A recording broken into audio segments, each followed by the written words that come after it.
Hi, welcome back to the best thing you watch this week. There is Chris from Movies and Munchies, myself, Ruben from the Ruby Tuesday. Today we're going to be talking about some gods. We're going to be talking about some Nazis. We might talk about a Doctor Who. And in our Patreon, 2 new anime reviews are jumping up there with Ghost in the Shell and Wolf Rain. So look forward to that. We're also going to be talking about a multiverse that's not MCU. So we have a lot to cover, really exciting. Thank you everybody that's joining us today already. I've seen all your comments already, which is awesome. I love our community. But first of all, hi Chris, how are you? Hi, good Ruben, how you doing? I'm all right. It's warm. I have a fan on my feet. I'm drinking cool lemonade with ice. My conservatory slash studios baking. How's your weather? It sucks here. It's hot. In California, it was 90 degrees yesterday. It's going to be 95 today. You do live by a Hull gate, don't you? Yes, I do. What's that place called? Death Valley? Death Valley. Like, yeah, I'm not. I am several hours away from that, but it's still, Okay. it's ridiculous. But I got a fan going also, except I don't have a cold beverage. I do have my coffee this morning because it is only 8 o'clock. Oh, yeah, cool. And I almost overslept. So. Yeah, I saw that you popped in just a few minutes before, and I was like, is he alive? Not yet, but I got coffee, so I will Once be. you had coffee. Obviously, we're going to do the normal routine this week, which is basically Chris does the movie quote quiz. Whoever's won last week, he'll give us a few more. I will ask a question. We will jump into the best thing we watch. Then we will talk about entertainment news and what we're looking forward to, as well as chatting to you guys, which is the best part, in my opinion. So much fun. We also have that Patreon that I mentioned that starts at just £1. Got a great community there, over 100 videos on that Patreon now, and 2 new anime dropping today. Thanks to, well, in the next couple of days, thanks to you, Tucker, who has asked us to review one of them. And the extra one is just a treat that I've been trying to get Chris to watch for a long time. That Ghost in the Shell. All right, so should we go to the comments before we do your movie quick quiz and see how everybody is? I think we should. Yeah, let me write down the time codes because you know how I need to do that. I do know how you need to do that. Let's see. So we've got, oh gosh, so we'll just start at the top. Leo the Short Guy, good morning. Good morning. Peter Kvass, I hope I said your last name correctly. Hello. Welcome there. Happy finals Saturday from Chris Retzlaff. Baby lasagna, let's effing go. What finals? I don't know. I don't understand. Is there a football final going on? As in maybe he's talking about the music one we have going on Eurovision. Yeah. Oh, is Eurovision. Baby lasagna in there someplace? I think Baby Lasagna is a song. Yeah. Really? Okay. Yeah. Okay. Okay. Chris can tell us, but it's a big deal in Europe. At least everybody parties. Wow, that's crazy. But I mean, it's awesome.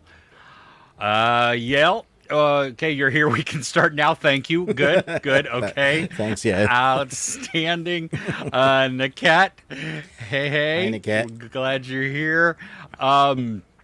It's hot and sunny in Seattle, says Leo the short guy. Oh, so one of the two days in Seattle that's sunny and hot. Congratulations. You know what, though? Okay, Leo, I got to ask you this. Yesterday, I saw pictures from friends who live in Washington that saw the Northern Lights, the Aurora Borealis. Did you happen to see that also? How cool is that? Dude, I was sleeping, and it was all around. Nobody, I didn't even know it was happening in the news. And I wake up this morning, and everybody has seen it. That's on my bucket list, man. I was so pissed. Oh gosh, yeah, I would love. There's no way in the world around where I live, so that's. So that you didn't have it? No, we did not have it that around sucks, here. man. It was just dark Just dark. outside. Okay. Yeah, yeah. Niket, are you gonna watch and review Unfrosted? No. No. I thought about it, and then I kept seeing. I mean, for me, Jerry Seinfeld was a little problematic, and I was never a Seinfeld fan anyway. I just didn't like the humor. So yeah, well, this is like apparently one of the least funny movies in the last bad long time. things only. Like Yes, very bad. I'm things. not putting myself through that. So the No. answer is no to that. Sorry, Yeah. Nicat. Just know that it's probably poo. So Yeah. there you go. We're Everything saving you comes some down to time. poo. Yeah. Everything comes down to poo. All right. Yale says it's 6 p.m. there. Watch you watched the Garfield movie and it was horrible except for the first 20 minutes. See, I didn't mind the old Garfield movies. Those were live action CGI, and they were Sure. funny for families. They got the spirit of the Garfield cartoons, which I grew up on. Like I was into Garfield. Loved that comedy between John and was it Odie? Odie, yeah. Odie, yeah, hilarious. Garfield and Friends, what a great animated series. Yeah, so I was wary when Chris Pratt was doing the voice, like, and I don't think it's him. I just think I hear the stories. Naff. Naff. Oh, that's a good Yeah. word. What does that mean? Crap? Rubbish. Poo? Naff. Yeah. Poo. Okay, naff. How do you spell that? N-A-F-F? I don't know. I've never spelt it before. It's just like it's a colloquialism. Yeah. Okay, cool, cool. Bunny Dojo, Rabbit Care, and Bun Fun. Happy Saturday. Welcome to you. So glad you're here. Still so good to say that name. Dude, and then crochet a while and listen. Yeah, come on. double. Wait, two right there, right Two right after there. each other. Good morning. Oh my gosh, people are scrambling to change their usernames just so that they're funny and awesome. Oh, let's see here. Peter, did you watch Piers Morgan interview with Fiona Harvey? Who is portrayed, Martha, the character of Martha in Baby Reindeer, not the actress, but the real The less Martha. Piers Morgan I have in my life, the better. That's how I feel also. I saw that it was happening, and I know that Douchebag. she is making kind of the rounds a little bit. Because, I mean, that's a phenomenal story, and just It's an incredible story. Yeah. messed up. And She's doing interviews, heartbreaking. obviously. So, but no, I'm not watching anything with Piers Morgan. Yeah, no, I won't give him my eyeballs either. Leo didn't get to see the lights. Pooh. Neither did I. Bummer. Okay, you are right, Ruben. Eurovision, baby lasagna, rim tim taggy dim. I don't know what any of that means. But I don't either. I know it's a thing. I am so down to now check that out because come on. We almost had to. It was almost a Patreon thing. Yeah. Oh goodness. Okay. Oh, the general. Hey, glad to be back. We're so glad you're here. Thank you. Welcome, Ruben. Ruben doing his duty there. We salute the rank, not the man. Good evening, guys from Son of Soils. Hey, welcome. So glad that everybody's here. Okay, we'll come back to the comments in a little bit. Ruben, should we dive into the movie quote quiz? What do you think? Yeah. Okay. Let's do it. Okay. Me and my time codes. Let me power up for it. All right. So last week we had the Bunny Dojo Rabbit Karen Bun Fun, Yasi Sufi, Nice. Nostromo, and Chris Retzlaff. Wow, All got loads of them. people got it. Yeah. Hey, okay. Let's. Congratulations to you. Not to diminish what you did, but it was May the 4th last week. Yeah, I got two of them. I think the third one was Rogue One, but I don't know. The second one was Rogue One. Oh, that's what I meant. The second one. Yeah, Two yeah. of them were Yoda. They were. Yes, I didn't realize that. Do that. So is there something wrong with your drink? Oh, you just froze on there for a second. So Yeah, you froze as well. Yeah. Oh, good.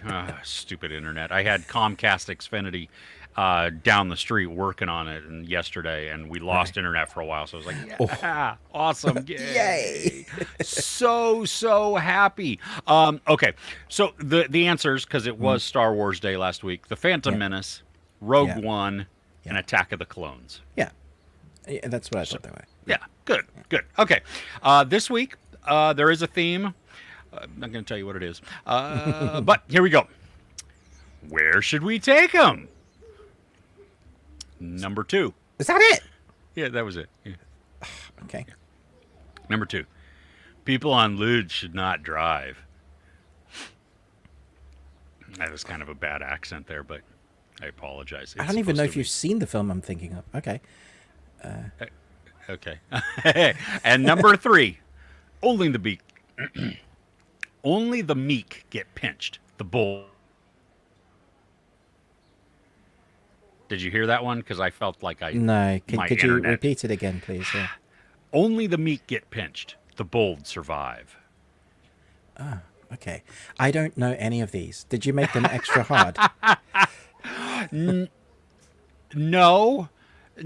I mean, one of them for me is like, well, they're all classics for me. That just means they're old. It does. All 80s movies. Right. That's not the theme, though. Okay, just Right. so we know that. Okay, guys. Seriously, though. Yeah, it might be time for Chris to be fired. I'm willing to accept that.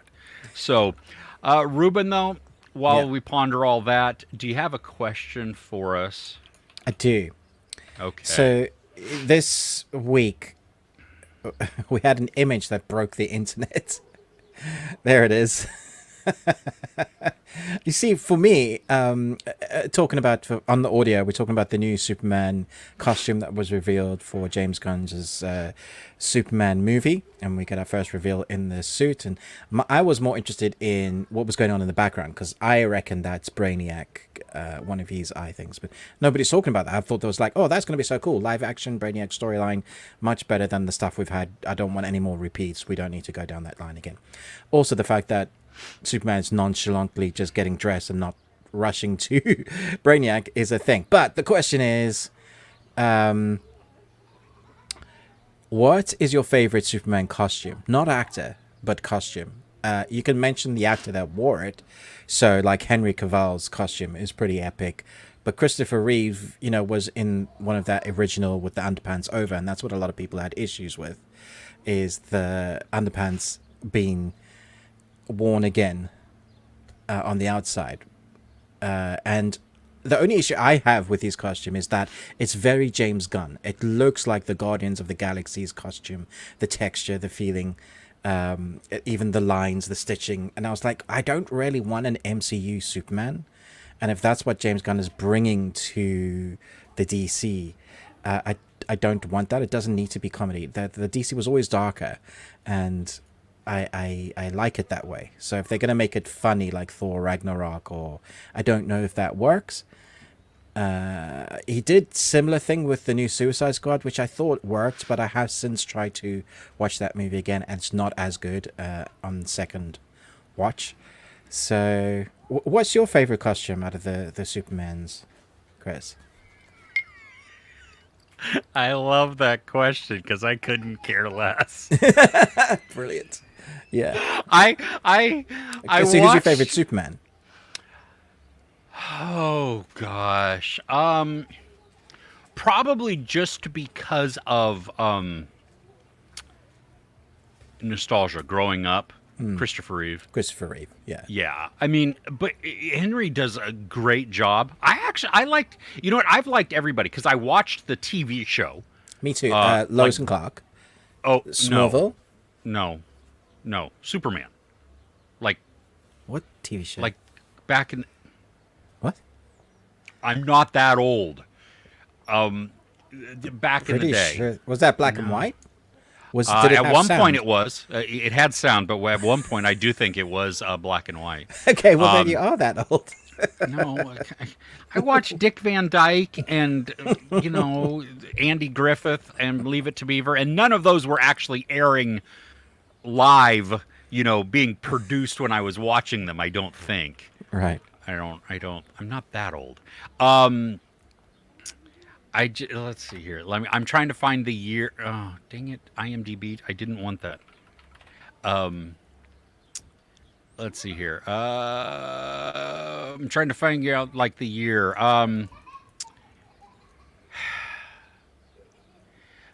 Yeah. Okay. So yeah, 1952 to 1958.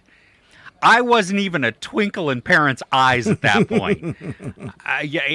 George Reeves playing Superman. But did I say Brandon Routh? Because I got confused about. Oh, Brandon Routh is great. Yeah, See, I like that one, and I think everybody has had their own moments to shine. I never watched Smallville or. You don't get a costume, but he does do a great Superman. job at personifying what became Superman. Okay, well, I didn't watch Superman and Lois either.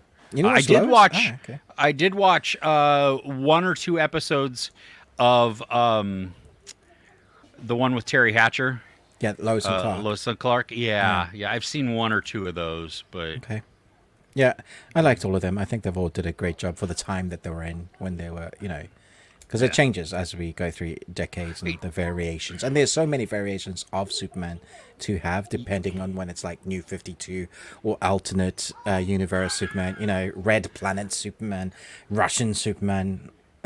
see that it just I don't. Does even it know. matter? Not really. No, and I don't mind the underwear on the outside. Because it reminds me. You need a refill. It reminds me of the old one, like the original, and yeah, then even there's nostalgia attached to that for sure. exactly. And so that's why I don't mind. Nor I find it interesting, intriguing, weird. To watch the internet lose its collective They've really mind. lost the plot on this one, haven't they? Because it's you have some people who are like, the franchise is ruined, his suit is crap, and then right next to that you will say like, this is the best looking suit ever. Okay, I'm glad that you all like it or hate it. That's fine. That's totally appropriate and acceptable. You can like or hate whatever you want, but come on, we got bigger things to worry about. You know what I mean? Just let's see the movie. I've Let's see literally if the just story's seen a good. comment though in our comments, and that person needs to be banned. Jade Davis says Reeves sucked as Superman. Yeah. You can jog on. Jade, throwing down there. That is so funny. Wow. Oh my gosh. Oh. Mr. Saxon says, can we pick comic Superman suits? I always like the Kingdom Come costume with the black leather. Of course, there were so many great costume suits. And that's where it all started. So, yeah, for sure. And nice to have Mr. Saxon here. Yes, welcome to both of you. And just continuing on with the comments, Yale, I'm also nostalgic about Superman's nostalgia about Superman, but the original Christopher Reeves costume was the best. Okay, Yeah, I see that. so Nice. I'm did anybody else? Oh yeah, wait, Yasi, like that they changed Kara Supergirl's costume from skirt to pants. They accommodated Melissa Benoist's request to stay that way because they were filming in Canada. It was cold. Well, yeah, and come on. I mean, realistically, We're so far away from where women's You see it in fantasy like Dungeons and Dragons all the time, right? Men have these bulky armor suits, and the women have like scantily clad. They're like, "What? That's not going to protect you from anything." It's magical armor. Is it magical armor? Yes, yes. That's the same thing. But I thought she was fantastic in the. If we were talking about the Flash, Superman costume, there, I thought that was because that was Supergirl, Superwoman. Supergirl. I don't know. I don't know. A super, yeah. But I thought that costume was awesome. Yeah. Nice. Chris Retzlaff, George Reeves, thank you. So you, if I were watching the comments instead of trying to search through the vastness of IMDb, I would have gotten that answer much faster. Ben Affleck, that's right, from Hollywoodland. Do you remember that where he played? He played George Reeves. Yeah. Actually, so that's okay, Ruben. What's that? It's too hot for that energy. Oh, General. Okay, Thank you, sir. Ruben. At ease. At There ease. you go. I would like you to sit that way from now on. I'm just going to sit like that. It's going to be so comfortable. Gosh. Yeah. Yeah. Hey, Mr. Saxon. Yeah, we have watched some of... I have not finished Shogun yet. I'm behind. I need to watch the last couple episodes. Ruben, though, finished it, did a review. We even talked about it last week, 2 weeks ago, something like that. Yeah, got a full review on my channel. And yeah, a couple of podcasts ago, we talked about it at length, I believe. Yeah. So, awesome. Well, that's good.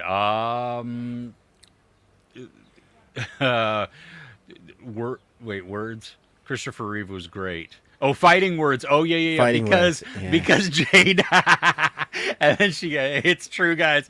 But then coming in with the LOL. So good-natured fun here on Ribbon between everybody. Let's see here.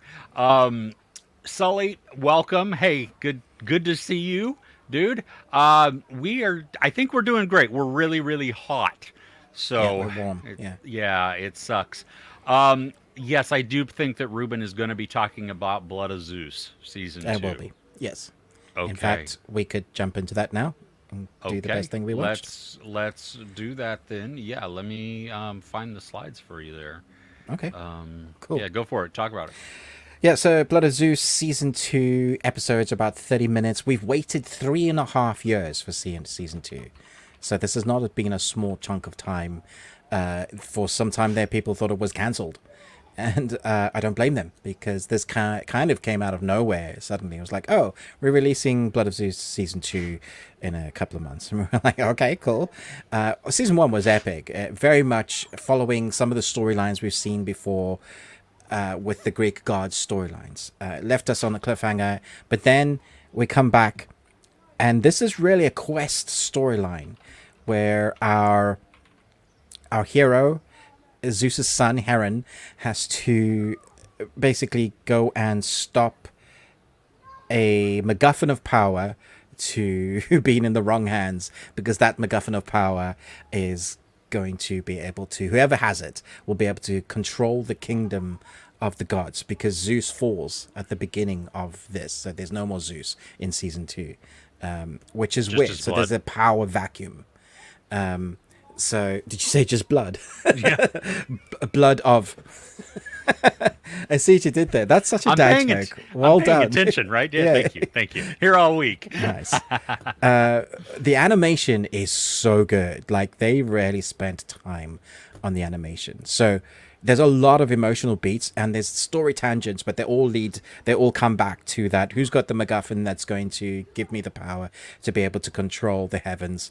And we see gods that I've not seen depicted before. One is Gaia.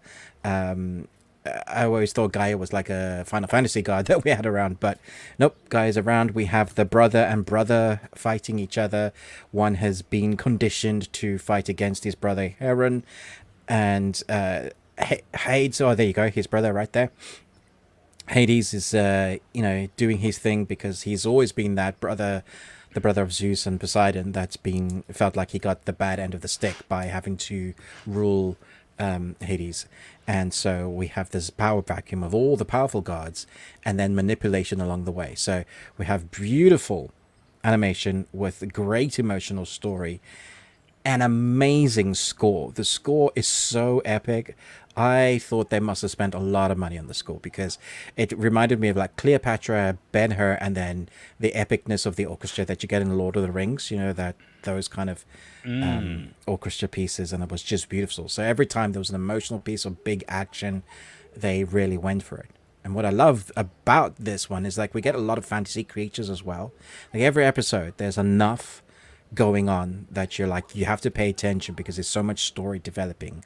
There's so much action, not acting and action. Wow, action going on that you just can't help but be absorbed. This is an easy binge. Like even though they're 30 minutes, and I think there's, what was it, 8 episodes maybe. I flew through them, and I was just really gutted when it finished because like the ending is an even bigger cliffhanger than season 1 was. Like, and I was just like, come on, why? Because are we gonna have to wait 3.5 years again? I think COVID probably had a lot to do with the first season, so I'm hoping that maybe we might get one in a year and a half. But you know, these days with Netflix, I never know. This one is so good, and because of that, it'll probably be cancelled. So I don't know, but it is one of the better animated series I've seen this year. Quality voice work, lots of people you'll recognize, great animation sequences, and just really big all-out brawling from the get-go. Like big consequences, big monsters, and then little humans that are half god power trying to survive that. So pretty cool. Nice. I put a slide up here. Is this the dude from God of War? Yes. Oh, is it really? No, but there's a lot of crossover, and there's lines from the God of War. Yeah, Kratos. Yeah, it's not Kratos, but it definitely looks like it. Yeah, that's what I. At some point, you just need to go, boy. Cool. Okay, that's fun. Well, I'm glad that it was good. That's it's outstanding. So good. Yeah. Oh my gosh. Okay. Well, then. What do I want to talk about? I don't know. I have several on my list. Okay. I'm going to talk about, because apropos for what we do, there. Did you speak English? Yeah. What was apropos? Like appropriate for what we're talking about? Is that a real word? Apropos? Yes. Are you sure? All right, comments. Go for it. It's like aluminum all over again. Yeah, exactly. Definitions there. It has an S on the end also, so it's silent. But a silent S, apropos. Yeah. Are you talking about approximately? Approx? No, that's a whole different word definition. Okay, apropos. I'm going to write it down. Yeah. Yes. I learned a new word. There you go. Chris says this fake word. Sorry, let's talk about Bodkin, because I'm excited to talk about it. Yeah, okay, so we've got an English woman, an Irish woman, and an American, that sounds like it's the beginning of a joke. You know, they go to Ireland. Walk into an Irish bar, which they do. Which they do. Yes, exactly. And then the first one they go into, and that's just rubbish. And so they go into the better one later. They need one that's got atmosphere. Yeah. Yeah. But they're podcasters. Actually, Will Forte is the podcaster. And let me pull up their names because I know that what's her McGovern's? Yeah, what's her name? Robin Cara, who is in Trying as Jen, an Apple show. She's playing Emmy, who is a research assistant from The Guardian, who's assigned to Will Forte's character. Yeah. And then we have Siobhan Cullen, who plays Dove. Now, Dove is an investigative journalist from The Guardian, who has been kind of stuck in this with them to avoid some issues that she had going on in her professional life because of a story. Mm-hmm. That's all you need to know. We know that right at the beginning of the show, so it's not even like spoiler.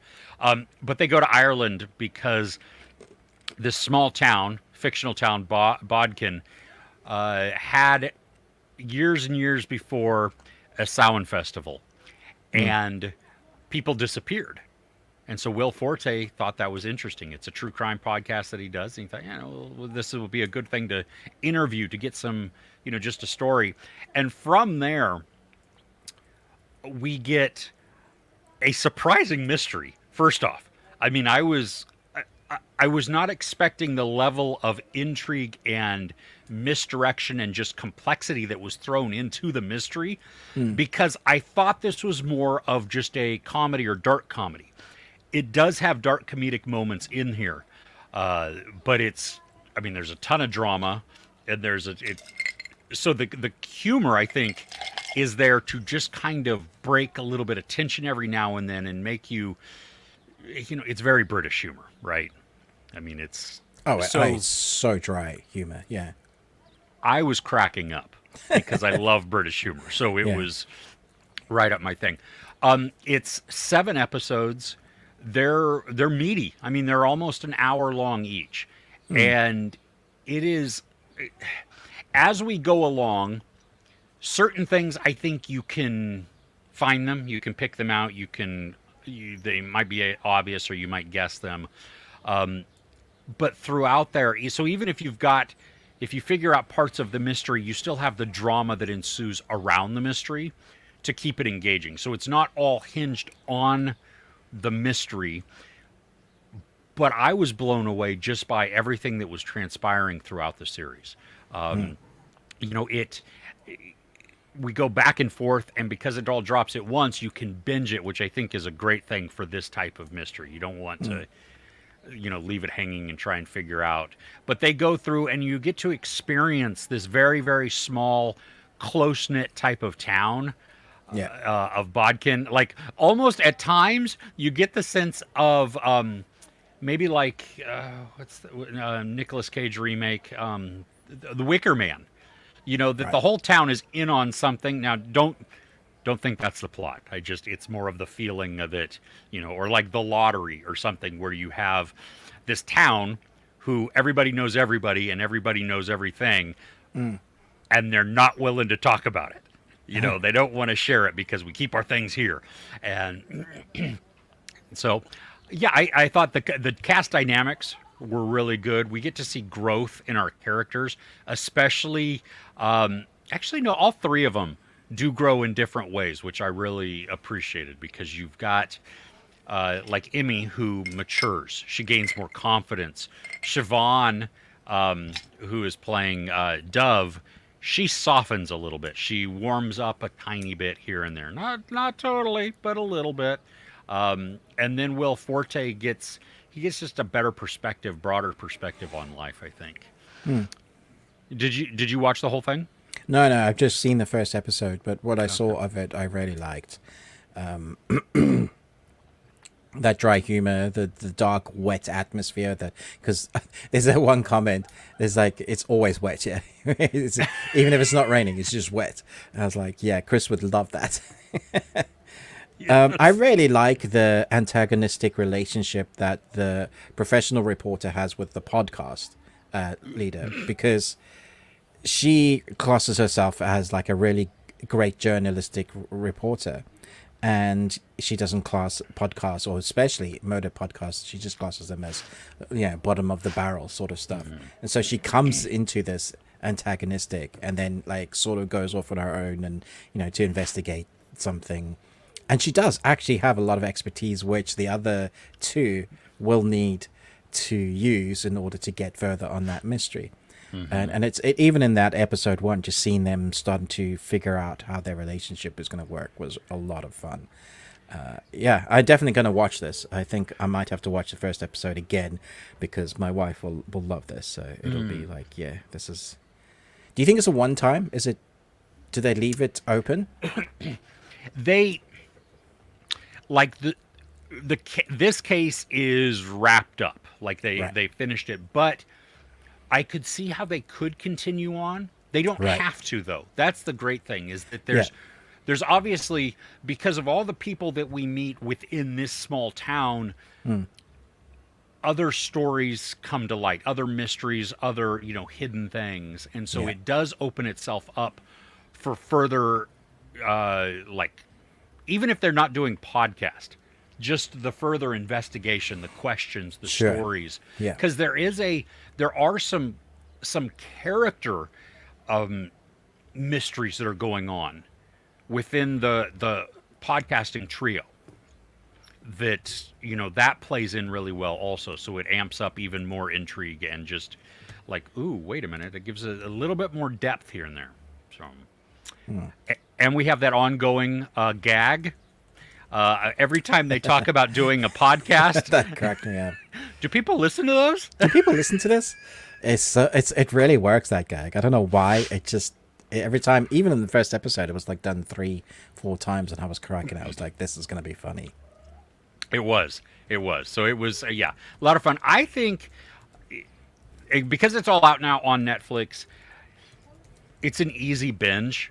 We both my wife and I were very just engaged in it. Like, couldn't stop watching. Like, wanted to hit next episode to see what's coming up next, because the mystery it gets so good that wow, I'm hooked. Answer me. Tell me what it is. I think you want to know. Yeah, which is great. Yeah. They feed you enough to keep you hooked, but they don't like keep you hooked that you just get irritated and switch off. Like, you're telling me nothing, because I can tell you seasons of Lost or the new show that's like Lost. It's pissing me off. Oh, well, and apparently though, like it has been renewed for season 3. It has. I've got to finish season 2. I've got to. I was just getting frustrated with it, and I just. Yeah. You and me both. Yeah. Yeah. So, but apparently, people are loving it, and they've given, they've given the green light for about 3. Lost. Yeah. Exactly. Let's go to the comments. Yes. Okay, catching up. Oh. So, Mr. Saxon just going back to the Shogun thing. Yeah, catch up. We got a lot of stuff. Yeah, just hit that playlist and keep watching continuously for hours. Yes, that definitely helps. Christopher Reeves and Keanu Reeves, they are second cousins. Are they actually? No. Oh, as long as you're talking crap. What is it? Yeah. What? I am way too trusting. Yeah, my daughter-in-law says the same thing. She's like, the way you say things with confidence is scary. Because I just start talking about something and like, I'm not gonna trust you at all, though. Yeah, no, yeah. Oh, Bunny Dojo, love them all, but Christopher Reeve is my favorite. Superman, on and off screen. Yeah, he was so good off screen. Yeah. Yeah. Wants to see bright colors in this suit. I think we might get some bright colors in that suit, because you figure, like, part of it looks like it's been damaged in the image that you found, the James Gunn version. The hope of people expecting this film to be good. Is that damage? No. The suit itself. Wow. Okay. Son of Soils is halfway through Bodkin and loving it.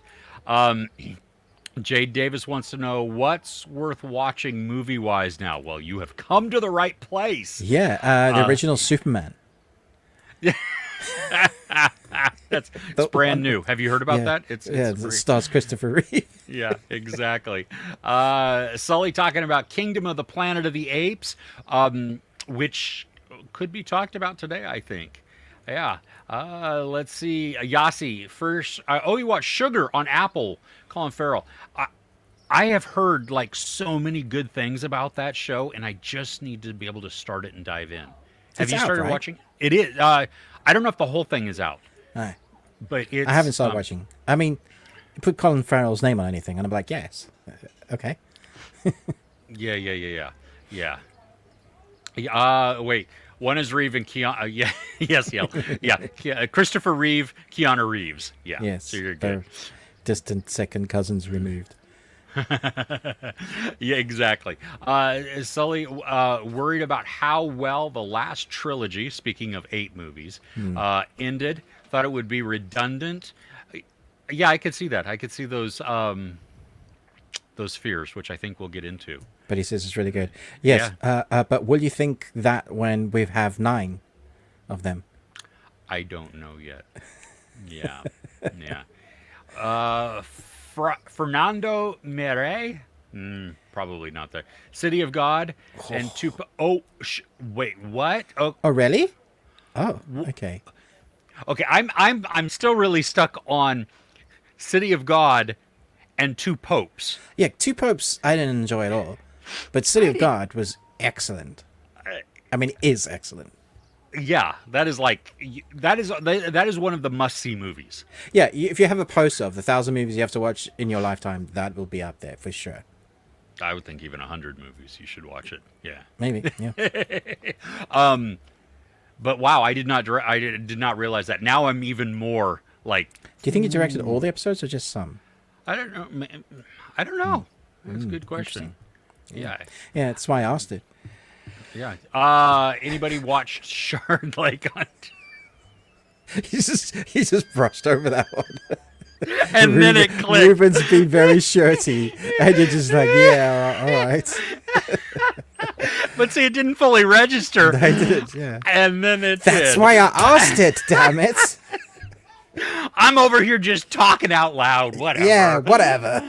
Oh, goodness. Okay. Has anyone watched Shard Lake on Disney? It's recommended to me, but you're not sure. I have not watched it. Ruben, did you watch any of it? I watched the first episode, and I'm not going back. So that okay. tells you how I feel about that. Yes. And let's also talk about the man's name, and he is brilliant. I've talked to Ruben about this, and I'm not the first one. This is not a Chris original thought by any means. But the way that the Irish actor spells his name, it should either be pronounced Sean Bon or Sean Bean. You cannot have one letter changed on each word and it be Sean Bean. That makes no sense. My brain breaks at that. It's English. English is broken. It always English has is been. broken. It is a terrible Also, language. will he survive? Because it's Sean Bean, isn't it? No. He's going to be dead after 2 episodes. At least he gets 2 episodes. Yeah. Okay, so Yasi, apropos, French means about. Yeah, it's French, so it's not English. Oh, okay. So, en parte apropos de film means we talk about movies. There you go. Shiny, hola gents, chat late. Wow. Oh, okay. I'll let you do this because it continues, Ruben. What happens? Well, okay, so you see the first part of the comment, right?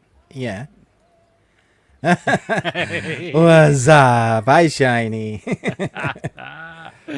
Oh, gosh. Okay, Alexander Pantoja. I added Pantoja? Yeah. Pantoja. Alexander, Blood of Zeus. Can't wait to watch it. Good. Ruben loved it. It kills me, though, that cliffhanger at the end. Dude. I don't... Yeah. Bodkin, season 1 or episode 1. Yeah, watch more than that. Yeah, see, you'll love it. The Third Day vibe with Jude Law. Have you seen that, Ruben? Do you know what the Third Day is? It's such a weird series. It had great vibes. There was a live, like Sky did this thing. It was so weird where they literally did acting for 24 hours live as part of the series. So they have a number of episodes that aired before and a number that aired after. And in the middle of that, they had this live segment where the actors acted live. They filmed it live. They had cameras on set. Jude Law was there and they just continued to act. It was one of the most mesmerizing and boring things I've ever seen. That live segment. Because there was literally hours of nothing. But you wanted to know what was going to happen. Yeah. I don't even think I've heard about this. A man and woman make separate journeys to a mysterious island off the British coast. Is it Bonkers. like what is the lake house? No, it's more like Amish people sort of thing. Oh. Yeah. Okay. It's very cool. Yeah. Okay. Cool. Let's see here. Have we heard about the reboot of Sliders? No. Yeah, what? Wow. Okay. Wow. Well, that's so old and the graphics is terrible now. So yeah, I could see that working. But weren't the characters? I mean, because you had John Rhys Davies, and I used to watch the heck out of that, but I don't remember any of it. Crush. I can't remember. Jerry O'Connell. I was Yes, thinking O'Connell. from Jerry Maguire. I was thinking his character there. But okay, yeah, no, I didn't. Do you think? Okay, so I never watched the show, so wasn't it kind of like a Quantum Leap type of? Yeah, very much so. It was less serious. It was more fun. Yeah. Okay. So do you think it would be time for a? Yeah, like I think they could. Yeah. Okay. Okay. Mode. Sorry, Mode. Watched 3 episodes of Bodkin, and it's looked like Murders in the Building. Yeah. Yeah, I guess I could see that. I mean, like don't see that, but okay. the layered, maybe everybody knowing something or people knowing something and hiding secrets and stuff like Yeah, that. maybe in theme, but like aesthetics and feeling and all that's very different. Yeah. Very, very different. Yeah, yeah. Superman and Lois is good, according to the general. Gives you a good feeling of old Superman did. Yeah, I agree. Okay. Yeah. Okay. I like the theme tune as well. Nice. Best movie watched this week: Love Letter from 1995. Wow, I didn't realize people were alive back then. There was it's when exchanging letters, 2 women discover new things about a man they knew. Huh. Oh, Yeah, never heard it's of that. Japanese. I had not. Yeah. And it's good. Okay. Cool. Wow. Okay. Well, Son of Soils. If it's not, we'll know who to come to. All right. Should we dive back into what we watched? Sure. Okay. Yeah. What you got? Because I think you're going to talk about one that I have on my list, I'm going to talk about one that I'd never seen until last night, and I thought this was really good. It's called Imperium. It came out in 2016. It stars Daniel Radcliffe as Nate Foster and Toni Collette as Angelina Zampora, and it's also Sam Trammell. It's white supremacy going nuts and them having some sort of plan to actually take down the government. And I just thought it was a really interesting watch because it feels very real for life. It's not as intense as, say, I saw one recently. What was that? The Green Green Room? It's not nearly as intense as that. That's really intense. But the story and Radcliffe plays this character. He's an FBI agent, but he's not the guy you would go to undercover or at first glance. He's not really strong. He's not the greatest in the shooting range. But he has the personality type to be able to put you at ease and listen to you, so he could become like, he could mold himself into that sort of culture. He could not really like what they do, but he could understand what they do, and so he gets sent undercover as basically a white supremacist and to find out what their big plan is and stop it. And so he gets involved with like the top clans, like leadership, all these different parties that come together that are all white power, focused, and then realizing how big it is actually, because they have police and law enforcement and judges and all around a particular area without upsetting people. It's far wider spreading than, at least in the movie, but it felt authentic, if that makes any sense. I just thought the journey of the character, seeing Daniel Radcliffe go through the changes of what he has to become, essentially, diffuse situations without having his cover blown, and then meeting up with Toni Collette, who's a fantastic actress anyway. It was a nice little snippet into the world of what this probably is without making it too dark. So it's not quite like Green Room or American History X, but it does have a lot of atmosphere.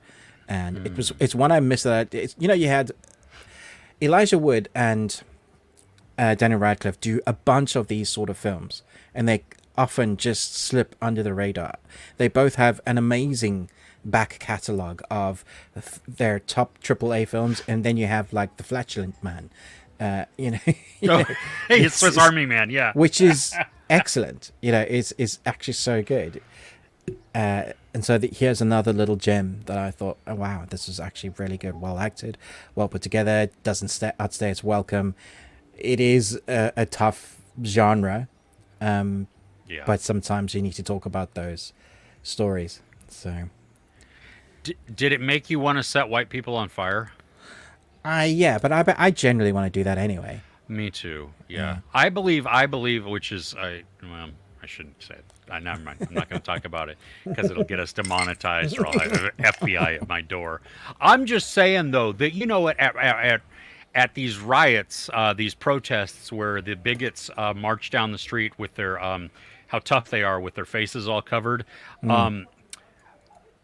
Nothing would disrupt or cause attention like one of those Nazis being set on fire.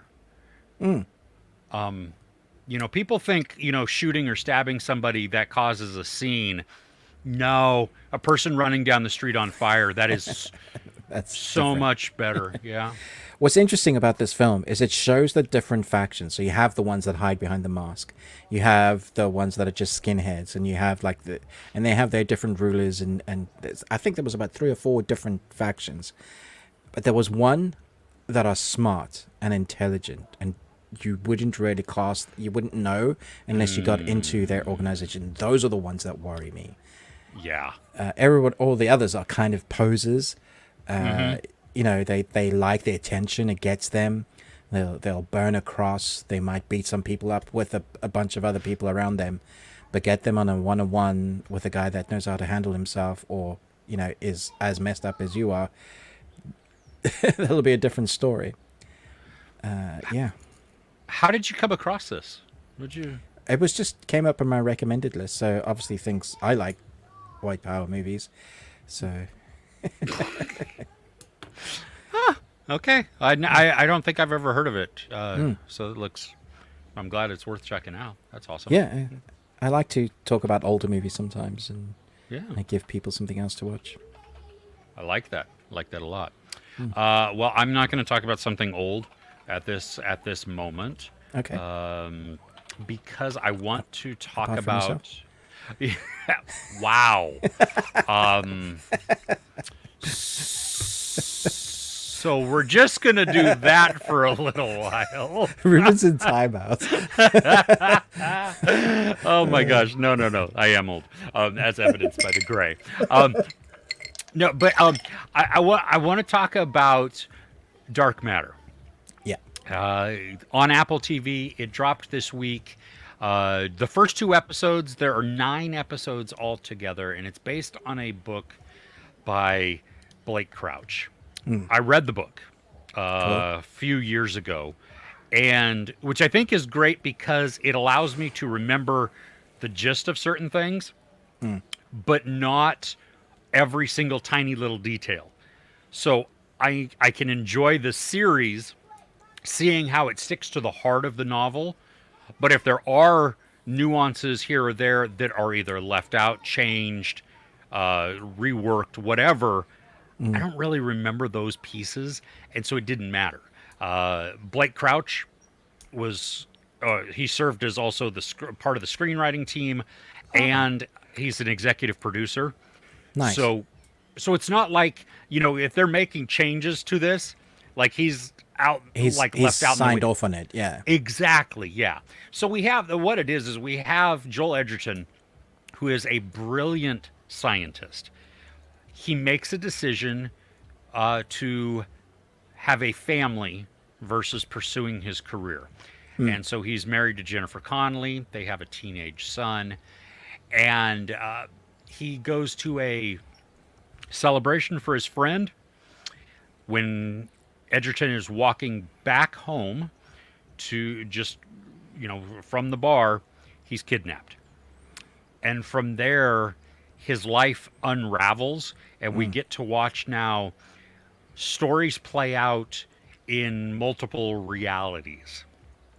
And I hated that they used the word multiverse in the series, just because it has become a triggering word, because we had, in that short period of time, several, So many, yeah. and not all of them were done well. I saw in your review you talked about Everything Everywhere All at Once, one of the One of the best better ways ones. to do it. Yeah. Yeah. So this one, it explains what's going on by the end of episode 2, because I think that's important, because if you don't know kind of the crux of what's happening and why, not necessarily why this is occurring. Like I say, you say that, but I was still confused until like episode 5.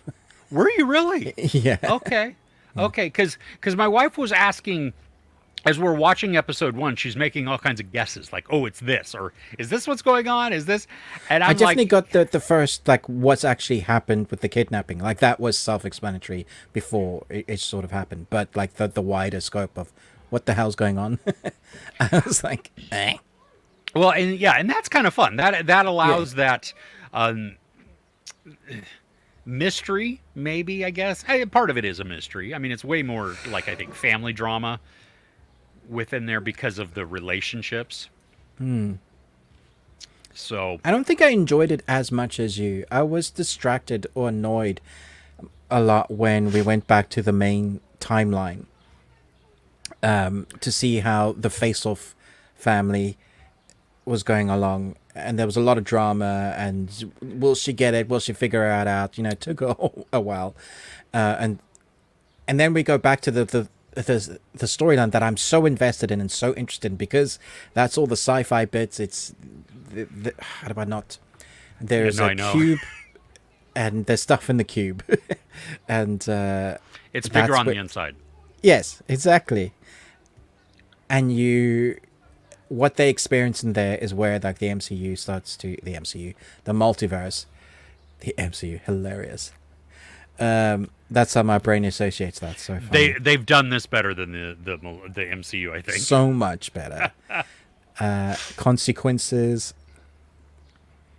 brutal consequences sometimes. Yeah, I was really invested in their storyline and for the dad to get back to his family. I like that there are dwindling resources. So, and you can count hope in that, time.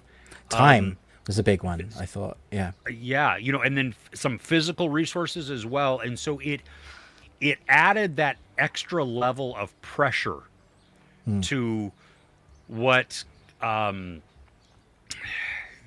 Edgerton's his it was funny because to explain it to my wife as we were going, when, especially, not even explain it, but as we were going back and forth and talking about it, I assigned numbers to Joel Edgerton's Jason before the show did.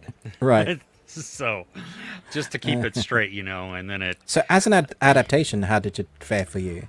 I thought it was really good. I thought it was solid. Like, the first episode starts out exactly how I remember the book starting out. Nice. And then as the story progresses, there were beats in there that I do remember. And that's like the resources dwindling, that type of thing. There might be changes within there, but I didn't remember them because it wasn't as fresh in my mind like reading it, 2 weeks ago. So any of those small types of things, I mean, maybe they put a character in a different spot, or maybe they did something with a different character. Like, even at the end, I don't remember the novel ending the way that the last scene of the Okay, that's interesting. show does, which, honestly, I want the series to be over and done. Right. I wanted a one limited series type of thing. Excuse me. I think, though, they could begin, or they could do a second season. They could do a second multiverse story? Yeah, In a but see, different universe? I don't think it's even You don't need to. No. I don't think it would be engaging. Like, why? What am I doing? I would be watching more of the same with people that Different I don't characters necessarily... affected with the same sort of thing, but not Yeah. them. Yeah. Yeah. I do have one negativity, and I think that it's a fairly big one. This series, a lot of it is shot in the dark. And no joke. You remember that episode I mentioned in my review from Game of Thrones? That's supposed to be epic. Yes. But we couldn't see a Yes. damn thing for at least half an hour of the movie. Yeah. There's a lot of this. Like, I watched at night on my phone, nothing else was on, and I'm like, I'm still struggling to see this on full brightness. What the frick, man? Yeah, I was, every time we got towards the box or anything like that, I was really struggling, because a lot of it is, it's, in theory, it's really cool. And the way that certain things appear and disappear and happen is really cool. But I was struggling. I still want to see it. Yeah, exactly. Yeah, because it doesn't need to be that dark. I mean, no, it doesn't. We get it. Like you can, with how much they skewer the truth in film and TV series, this was an easy fix. Yeah, exactly. So yeah, that was my biggest complaint also. Okay. What did you think though? What do you think about watching it week to week? I mean, I think binging it is better, but I don't even know about binging because it is long. It's a long ask for a binge. Some of those episodes are over an hour. I was thinking about this. The chunks, like 3 episodes, 3 episodes, 3 episodes. Oh, because it's 9, right? Yeah, it is 9. Yeah, it's 9. I think because then it's like a long movie, and it does feel like it's a long movie that's being chopped up. I mentioned this in my review. Some series feel like they're made for episodic. This just feels like a long movie that's being chopped up into story bits, and so I can see people binging it if they have that amount of time. But I would say big chunks, and then you'll get through it very quickly. Okay. I don't know. There you That's go. just my 2 cents. Yeah. No, I can see that. I mean, I like the idea of chunking it up, because it was long. I mean, I am pretty chunky. I am too. You just can't see mine, so so I keep scooting down in my chair. No, it was a lot to take in for the brain, I think. Also, if you take it, there's a lot going on. Yeah, for sure. Yeah. Fantastic series. Like the cinematography of When We See It, beautifully shot. The acting from both our main protagonists, not both, three of our main protagonists, because we get the 2 that are with the cube, we get the wife and the alternate version of Joel Egerton's, and then we get the best friend, and we get the boss, and so there's others come in there. But when we have partners, I think they're knocking out of the park. Like you love to hate them, you are rooting for them. All of that is done really well. I agree. Cool. Nice. All right, let's go to the chat then. How about that? Cool. Let's go to the chat. Let me find out where we're at. You done your time codes? I did. Yeah. Oh, you're talking. See, there you go. Okay, Mud says, recently UK Netflix produced much better shows as compared to US Netflix. Well, British shows are always better than American. I think more often than not what Netflix does is buy BBC British series and then plonk their name on for the rest of the world. So it's not necessarily them actually. They have very few British shows that they have commissioned. It's a lot of like ITV dramas, BBC dramas that now have come over. There's a few I've noticed that are coming to the US, and I've seen already. Like I'm like, what? How is this now? Yeah, it shows like it's new or something. Yeah. Well, even The Tourist. The exactly. Tourist it seen aired ages in. ago. Yeah, exactly. Exactly. But it hadn't. I think it had aired on Max or HBO like originally, but I don't know if it ever even had any like publicity around it, because I'd never even heard of it. Yeah. So there you go. Alexander wants to know, is anybody watching X-Men 97? I still haven't caught up on a bunch of the episodes, but what I have seen is excellent. Okay. All right. I'm not watching it. Yes, but we know. yeah, I know. Right. Sorry, Jade Jade, likes you it. don't get to comment. You don't like Christopher Reeve. So. but she likes X-Men 97. See, so Okay, redeeming that's right there. redeemed. Okay. Yeah. Fine. Yeah. Nakayama Miho's Love Letter. Oh yeah, that is the one we were talking about before. Yeah, from 1995. Oh 95, no, this yeah. is she stars in that. Yeah. Yep. Also, And- hi, love you. Hi. Yes. Glad you made it. Mo said last week been watching Bodies on Netflix. Oh yeah, that's that time traveling one. Not Do you remember that, three-body Ruben? problem. No, not Three Body Problem. It was the body where it ends up like the naked dead guy ends up in the exact same alley yeah. in Britain. Yeah, in that was great. three Yeah. different. Yeah, That was really different. Yeah. Lots of fun. Yeah. Today's lesson is don't. I agree, Shiny. Yeah, spot on. Sean bombed. There you go. he could be the next James Bond. Though. Scene beam. Yeah, he's okay. You followed the live segment for 3 days. Super boring, but it was in the background while I worked. Oh, this is going back to that. Back to that Sky original. It was so weird. So they just kept camera like it was a Big Brother type of thing. Like Dude, it was a big deal. Yeah, they had loads of cameras, all the actors on set, and they would swap in between. So some actors would be there for like over an hour, so others could have a rest, and change. And there's like drama. They're literally doing life as if, but it was like because it's like Amish time. It's set with proper atmosphere, and it's on like a separate island, like off land. So it did work for what they were doing, but it was like you got little clues as to there was like a cult. And so you got little clues Okay. as things were revealed, but it's definitely a thing to have on the background.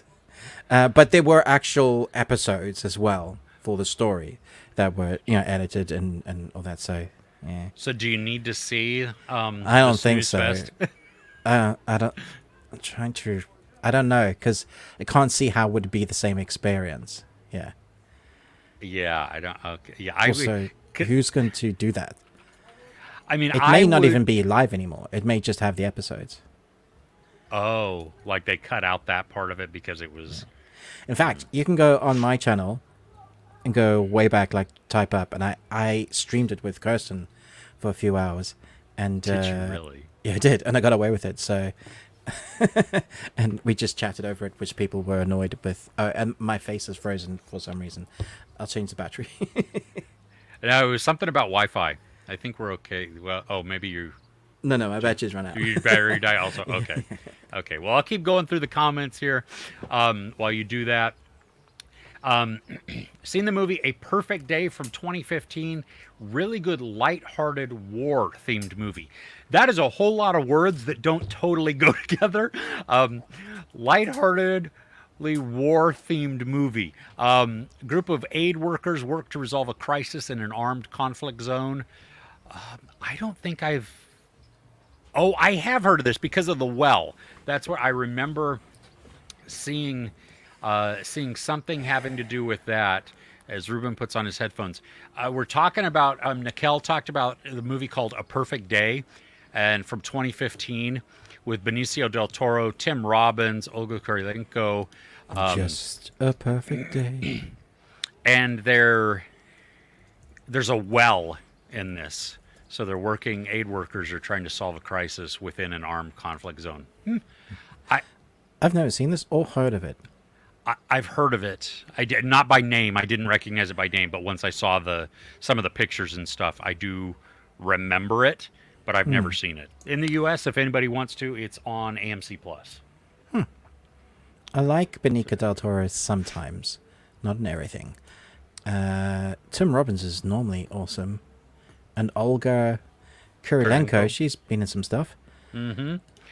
I just watched, which made me now want to rewatch the movie, but I watched the lineup scene from Usual Suspects.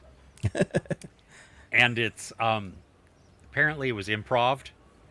Like, Oh, really? And Hilarious. so there is a point where Benicio del Toro, because he goes after Not Daniel Baldwin, Billy Baldwin. Is it Billy Baldwin? One of the Baldwin brothers. Yeah, it is Billy Baldwin. And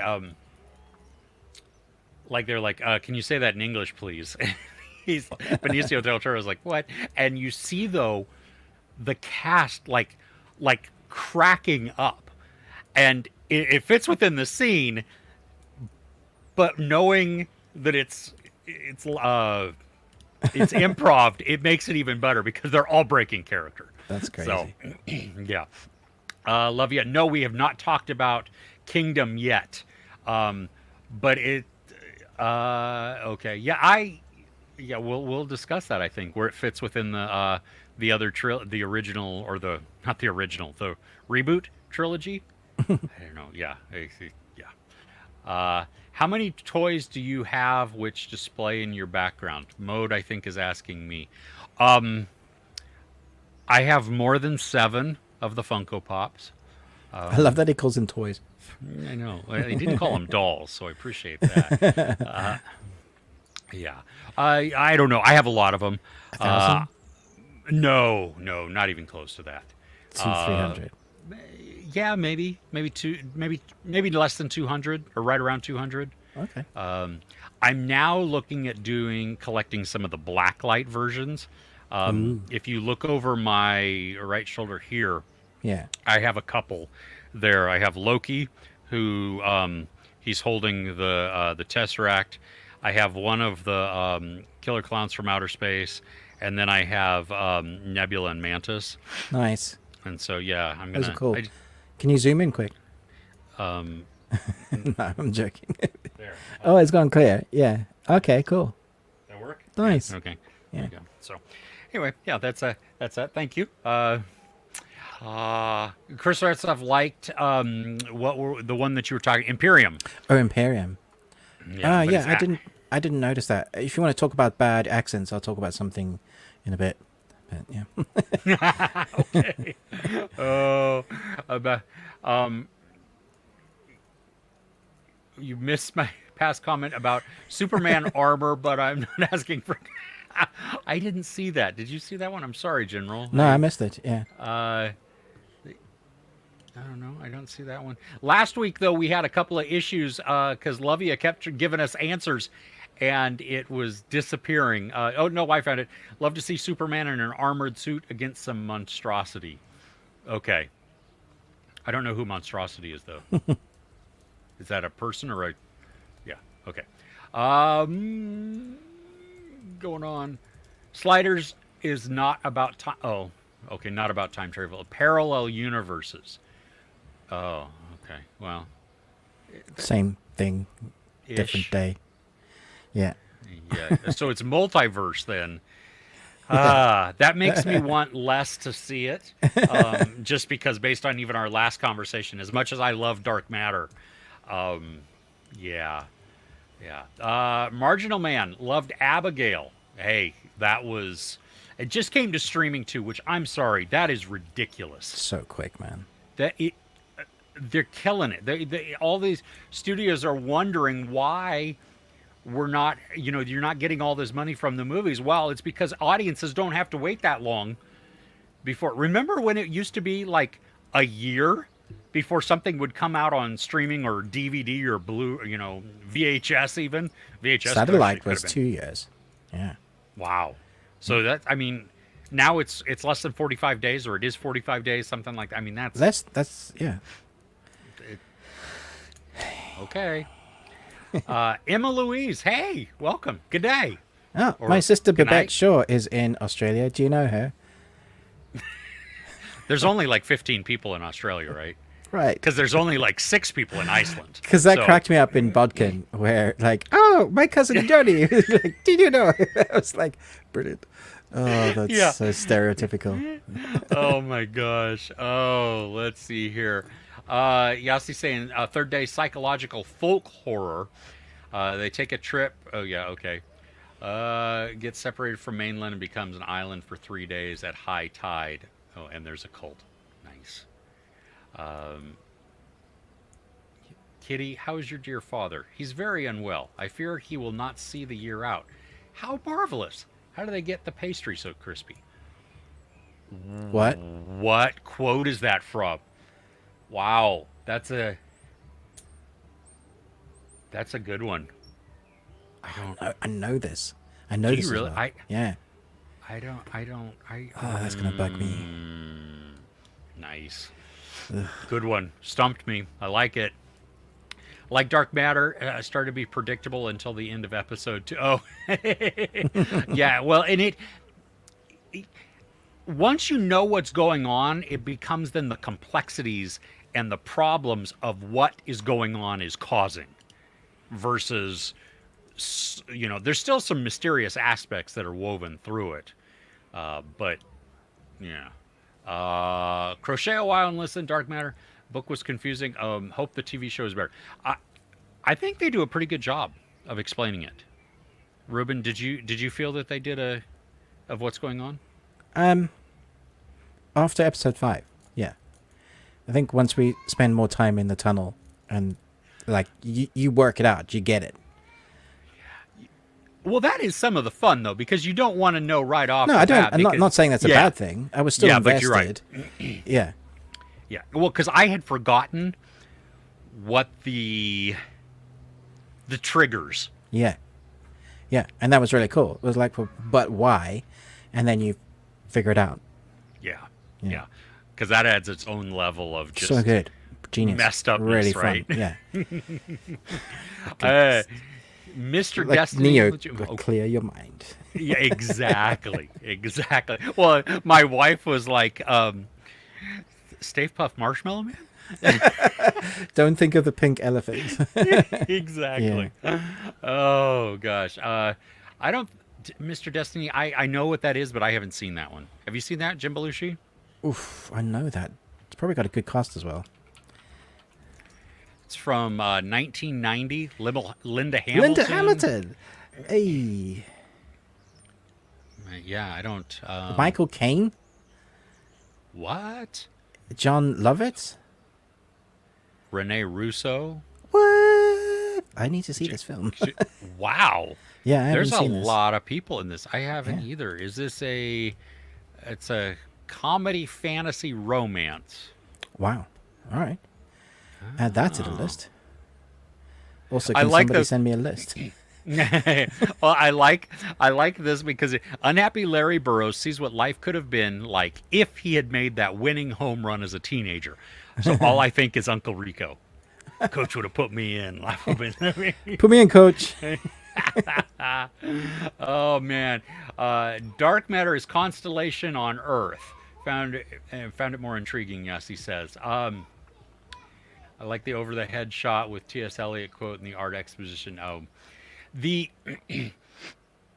I mean, yeah, okay. I can see the similarities to Constellation, but there's also a huge difference within there too. Yeah, one's good, one's not. Right? Don't listen to Ruben. I really don't like Constellation. Yeah. Okay. Crochet a while and listen. Best thing to watch this week is finish the Blacklist binge and then went on to Andromeda. Whoa. We were Love talking Blacklist. And Andromeda is so cool. I mean, it's old, but it's back in the old sci-fi days. Babylon 5, all of those. Not as old as Babylon 5. Andromeda is probably more like when we had Stargate Atlantis. Yeah. Okay. I've not seen it. It's got Hercules in it. Yeah, I don't like him. Because he's a Christian. He's a D-bag. No, he's a D-bag. He's got his head up Trump's butt. Yeah, he does, yeah.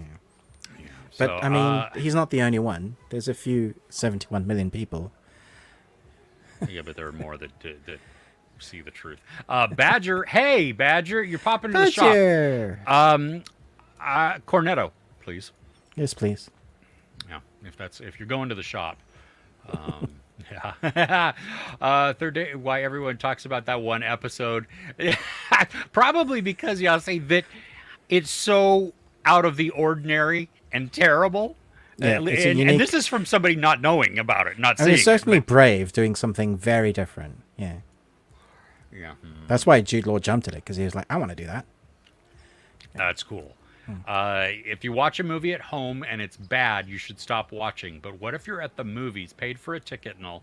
What do? Watch till the end, hoping it gets better, ask for a refund. Both? All of those? I've never walked out of a movie. But you've wanted to.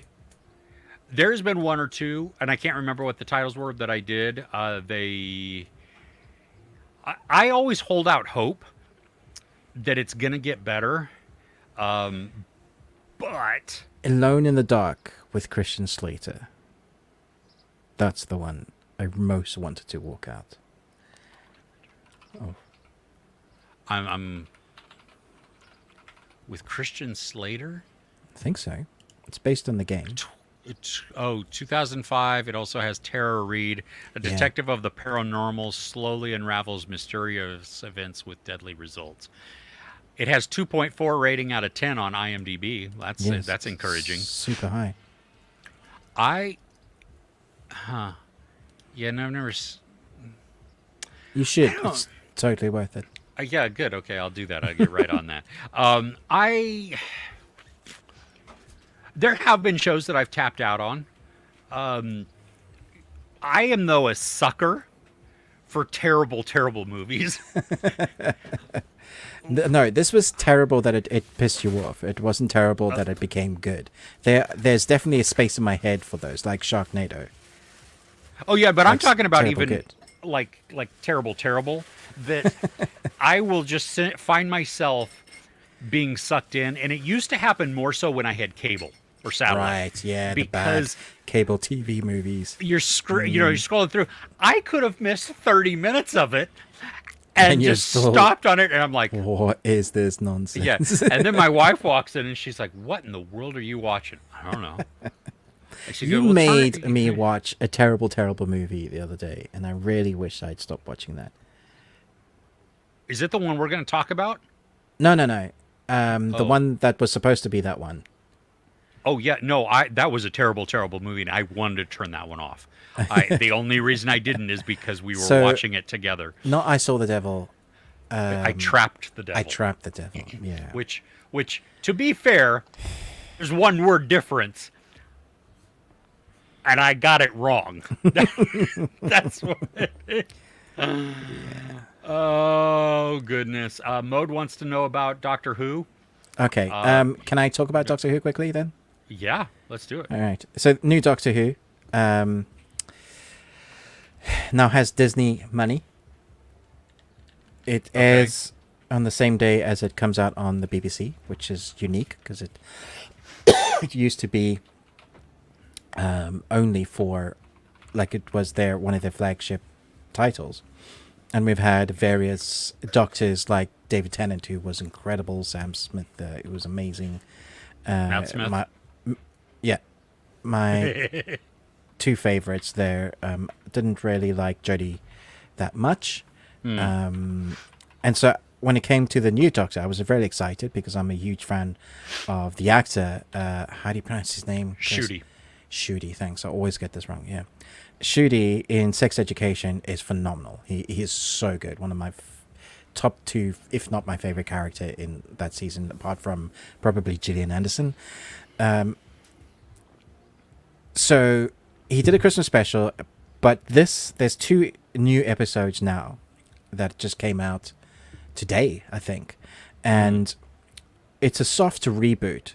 So it's basically, if you don't know anything about Doctor Who, you can totally use this as your stepping stone into the Whoniverse, which they tell you all about, like the Doctor, where it comes from, the TARDIS, why it's big on the inside, why he changes faces, all of that, how old he is, his heritage, all of that is in the first episode. But the first episode is called Space Babies, and it feels so weird. I was laughing because I was like, this is off. One of the biggest things that is off is his accent. It's not American, but it sounds almost American or a bit of Irish, but he's English. and it's the strangest accent. I couldn't understand why they just didn't get him to do his accent. So it feels like he keeps breaking out of the accent that he wants to. It's just this weird amalgamation. So that's one thing. Then it's so obvious that they have Disney money because everything looks shiny and brand new, and it doesn't look lived in. Like it's got money sort of thing. It's weird. It doesn't feel right. So we have the quirkiness that I thought he would bring. Yeah. And I don't know his pronouns, so I'm just going to say he. It Yeah. might be they, but so no offense meant, but he plays it interesting. But because we don't know him all that well, so it's hard to be emotionally engaged with that character because it's a new character. But as for the story, it feels very dumbed down, or like it was always for families, but for really young families now. They do some of the classic Doctor Who things, which Doctor Who always did. So they take things that we deal with in our life and put them in. And so if anybody that's watching this for the first time thinks, oh, they've just made it work. No, Doctor Who was always this. They talk about abortion. They talk about like all of those things that we talk about. Refugees. All of that is in this like first episode. And people might go, oh, well, they've made it work. No, they haven't.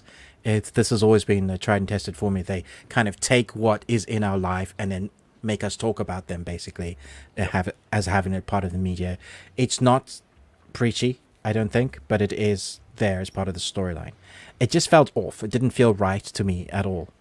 I spoke to my friend of mine who is a massive Doctor Who fan, and he likes it. He loves watching Doctor Who for all the little sneaky things that they put in each episode, which gives you clues as to the main big arc.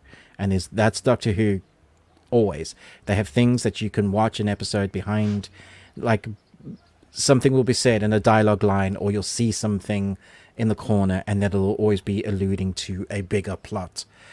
Which I think for the Whoniverse fans, that is what they go and watch. But it definitely has split. Like the critics loved it; they gave it like 86%. Fans is on like 43 or something. So there's a huge discrepancy there. So, do you think part of that could be the what am I trying to say?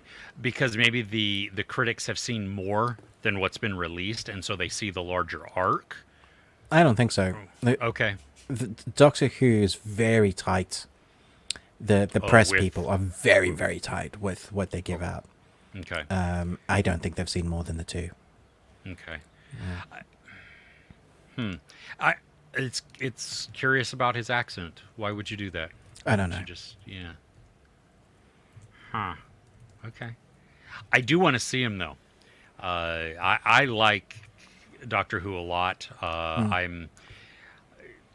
Tennant is my favorite. For sure. I do enjoy Matt Smith. I thought, I think they a lot of fun. And you should be able to watch it on Disney. So it's a big part of the Disney platform now. Yeah. Yeah, which is funny because I was rewatching old episodes on Max. Bonkers. Yeah. I don't even understand. But then also though, Netflix in the US had a whole bunch of Max original stuff just drop on there recently. So who really knows? I don't know. Who's got whose license in which country is a game you play every day. Yeah. So anyway, that's my 2 cents on the Doctor Who. Okay. Cool. Let's talk about I don't know if you actually got to see this yet because we didn't get a chance to talk about it, but Kingdom of the Planet of the Apes. No, I tried to convince my wife, but I couldn't. To go and watch it. I failed. So I didn't want to go and sit in the cinema by myself. So. By yourself. So you and I watched the Rise, Dawn, and War just recently in anticipation for this. And so this is not, I don't think this is as good as those three. Interesting. Because this story, and I guess I'm just getting some of the negatives right out of the way at the beginning, but this story is a little more generic when it comes to the what's going on. Right. It's you could take this premise and apply it to a lot of different situations, and it would still work outside of the Planet of the Apes. Okay. That doesn't mean, though, that it's a bad story by any means. It just, if I were going to rank them, I don't think I would put this above Rise, Dawn, or War. It's several generations after Caesar. We follow one ape whose family is taken, and so it becomes a rescue mission type of chase type of thing. Oh, okay. But How can he be strong then if it's just one ape? he has friends, Okay. but he also encounters things along the way, which Right. that's what actually that's a lot of fun. Throughout, I've seen so many people talk about this, that throughout the reboots, at least, orangutans have been the best characters. That's true. 100% true. Yeah. And I got to tell you, as an aside, I'm going to take a tangent here because I can, and I'm talking. But I do believe that the orangutans are in real life are way more smart than humans give them credit for. We had took the kids to the zoo years and years and years ago, and we were watching the orangutans, and they all had boxes, and they would put the box over their head, all of them, and they'd sit there, and we're far enough away, we can't hear any noises too much or anything else, especially because the zoo is loud in general. Yeah, of course. But then every once in a while, one or two of the orangutans would take off the box, lift the box up at their head, look at the people, see who was watching, and then put it down. I am fully convinced they were having conversations. Not like telephone or anything else, but they were just talking, and we couldn't see their lips move, because I tell you what, first off, they can rip your arms off, I think, but then way too smart. The looks that they gave. Are they getting ready to take over, Chris? I think at some point they are. They were planning. They might be doing the long game here, but it's going to go. But anyway, so we have we get an orangutan in this one also. The religious zealotry that is displayed in this is fun. It creates a terrifyingly accurate, relatable type of scenario, even for today's world, because you have these people who, you have these apes who, all of the apes pretty much know who Caesar was. And over time, though, certain factions of apes have broken what he stood for, what he wanted, how he, you know what I mean? Yeah. And so now they see it as, we must rule, we must do this, we must conquer. And so they've elevated Caesar into warrior Jesus or something. And so you have this fanaticism that goes along with this. And Noah is the main ape that we follow. And you can see his curiosity. You can see all of that as he tries to learn, because at one point his brain has just exploded by what he finds out. And it's like, whoa, it kept me engaged in the story. I mean, even though you could apply this story to several other, movies, not necessarily ape movies, it's still, I was engaged in it, because there was that emotional, relational pull to what's going on, with enough, a little bit of intrigue here and there. The CGI is wonderful. I mean, it really is. Like it. And Is it still Weta? Andy Serkis's He company?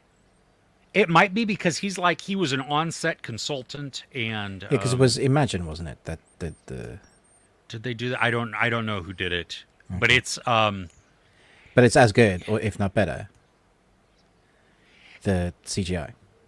it's so good. Yeah, no, it really is. Because in Rise, it's used sparingly, right? Because Yeah. we have more humans, Yeah. and then as each of the episodes, each of the movies progress, we get less and less humans and more apes. Yeah. And this has really, I mean, it is great. And when you combine that with the world building, how they have built out all of the environments and because years and years and years have passed.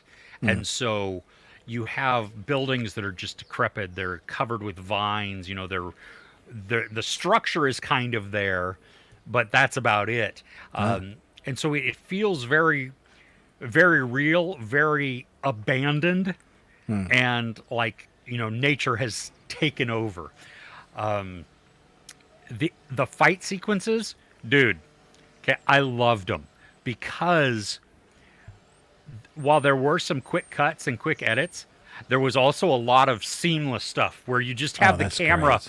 Yeah. flying around these fights that are happening, and because they're apes and they can swing from things and they can jump, they just have way more abilities. I mean, it's like anime or something. They can do anything they want almost, because humans just aren't able to maneuver themselves in that way as much. The camera follows that action, and so That's it was great. very immersive. I gotta say, as much as I liked all of the characters, I thought Freya Allen was wonderful. She plays the human Nova, and which all humans are Nova, just in case you.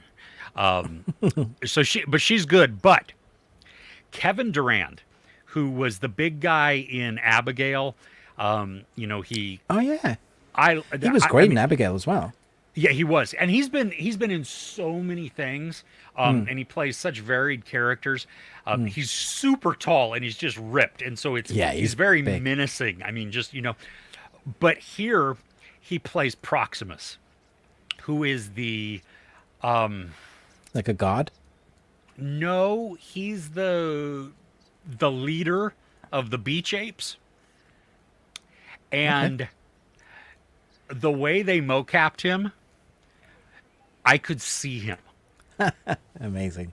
And he is Does he play a gorilla or?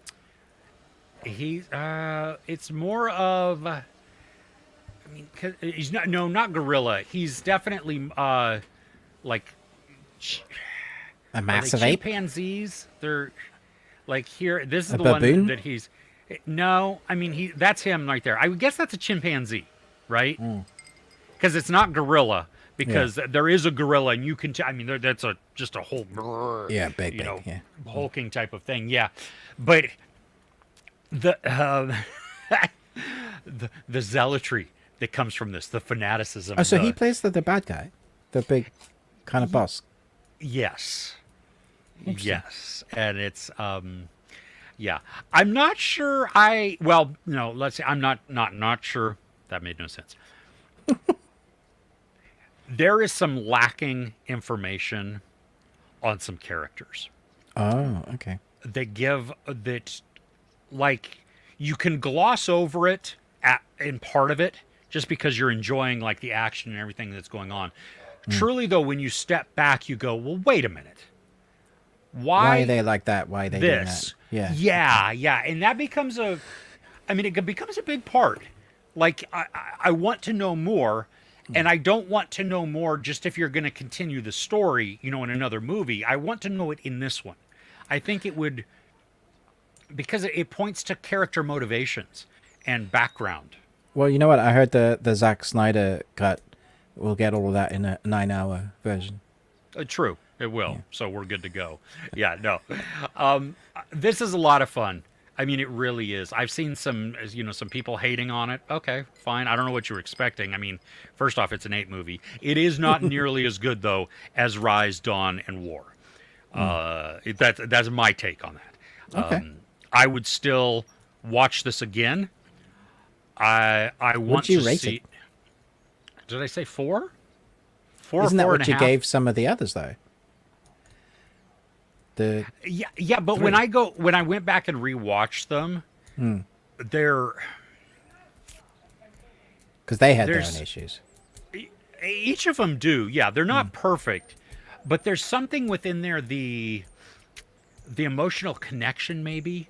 The The Caesar storyline is so powerful. That It really connects is. The three, yeah. yeah, and this is definitely still worth watching. Don't misunderstand me. I mean, I will buy this one also to add it to. Well, you're going to be buying a lot more for years to come, Chris. I know. Yeah. So anyway, it will be interesting though to see, do we end up at some point where the original Planet of the Apes ended? Right. Yeah. Yeah. You know, because we had hints of that Yeah, we did. We the- had hints of it, but we never in Rise. fully Yeah. got it. Yeah. Does it Or- end or does it cliff? It it ends, but also leaves it open for. Okay. And it's funny, I was looking at the cast on IMDb. The third listed has me like totally scratching my head. Okay. Did I cut out there or did you cut Yeah, out? you did. Yeah. The third The third. third listed character has me scratching my head. Because you didn't see them in the movie. Because they're barely in the movie. Oh, interesting. Funny. So I don't know. Well, I mean, Brad Pitt is in Deadpool 2. Wait. This is true. And what was it? A cup of coffee? That's what he wanted to be paid. So, yeah. Okay. You want to go back to the comments before we hit up our watch along and stuff? Mm-hmm. Okay. Sorry, I had to find the comments first. Where were we?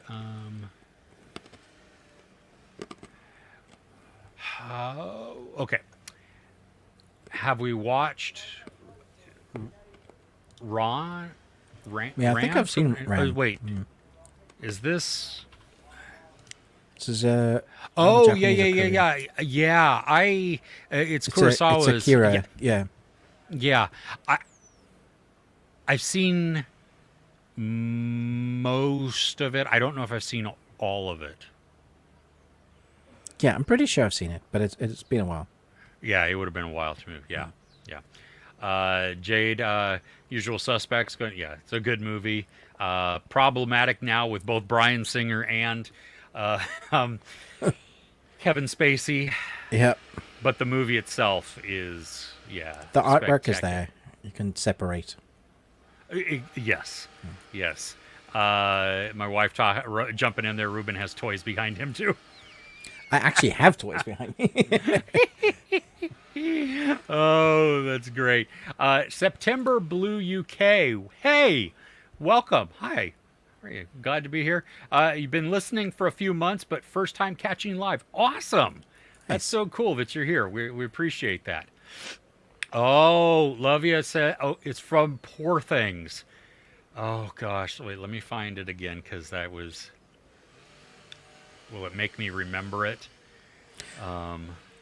Is it though? Because I can't find it. I'm sorry. Kitty was the name from one of the characters from Sense and Sensibility, and her father is sick, and I'm pretty sure that's a line where Kitty explains to someone about her father, being sick. Yeah. I don't know. I'm not going to watch Poor Things again. So, Yeah, neither am I, ever. yeah, would I'd rather watch Dragon Ball Z, the movie. is that a bad one? Kitty is a character though in whatchamajiggy, Poor Things. So, Poor things, yeah. yeah.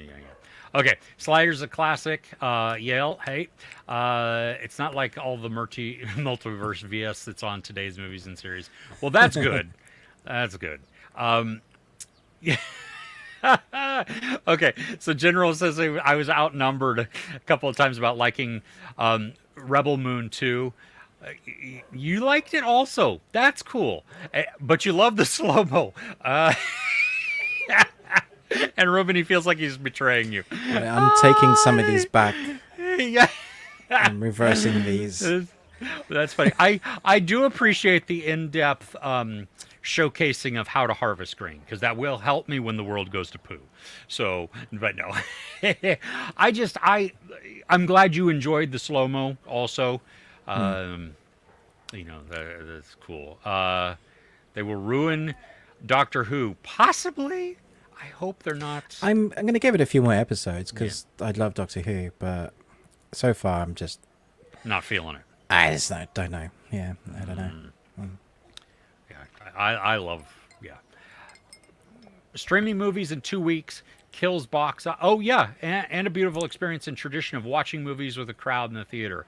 Yeah, silver screen lament. You're right, yeah. See, it's too short of a window. Phantom Menace, it was like watching it for the first time. Yeah, I bet that was awesome. They did re-release it, didn't they? Just it's the 25-year celebration. Was it a one-day type of thing, or? Yeah, a couple of days maybe. It might have been just one day. Yeah, on its day. Okay. Yeah. I wanted to go. I just didn't have time. Yeah. Well, it's like when me and my kids saw Rogue One 2 years ago, I think. You went IMAX. back to watch the. Bet that was awesome. Yeah. It was so good. It's so good. Carlos, hello. Hey, how are you? Glad you're here. Hey, Carlos. I saw The Devil. Love you. Iconic Korean revenge movie. Bollywood did a remake and a part 2, continuing it on their own. Wow, I've never even heard of the Indian one. Have you? No. Bollywood. No. Yeah, we are going to talk about this because I'm not sure Ruben liked the movie as much as I did. I've been watching Doctor Who since the Tom Baker. Wow. Baker years. Yeah, I'm old. I love that part. Calling yourself out. That's okay. And Jade saying ditto also. They loved Baker. Let's see. Analyze this, analyze that. I have not. I love Analyze This. Not a huge fan of Analyze That. I laughed a lot in Analyze This.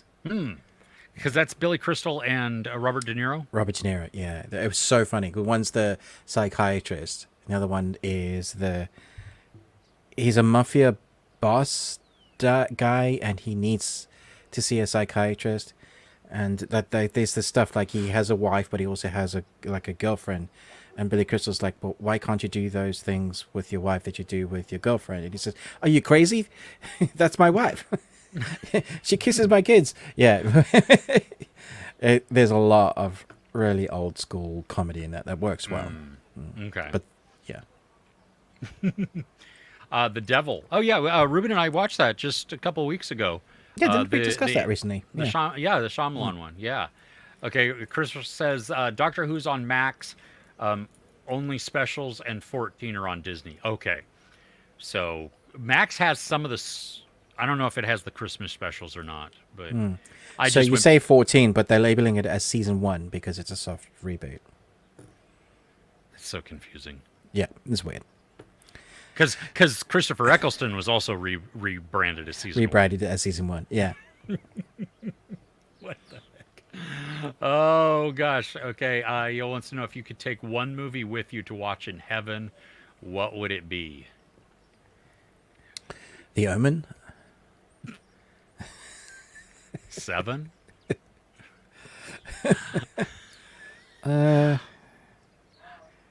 Something that make me happy that is easy to watch whenever. What one movie is the longest movie ever? Cleopatra? The Martian Extended Edition. Yeah, I watch that 6 times a year. That's actually really good. Yeah, I don't know. Mr. Right? Wait, it's not What's Mr. that Right. one? What's it called? Our favorite assassin movie. Well, my wife and I's favorite assassin Oh, movie. yeah. With Sam Rockwell and Anna Yeah. Kendrick. Yeah. Yeah, maybe that one or Kingdom of Heaven, director's cut. That one of those two. I watched that recently. Kingdom of Heaven, the director's cut. I did. Wow. I Why? did. Because you had said it was really, really good. Oh, you didn't tell me about it, so you obviously didn't enjoy it. I liked it. I did. I mean, I appreciate it. I like the storytelling in it, and I would not put it up there with my favorites. Wow. I don't know what we do about our friendship now, Chris. I know. Maybe we should just move on in the comments and distract ourselves. Did you say which one? 7. Seven?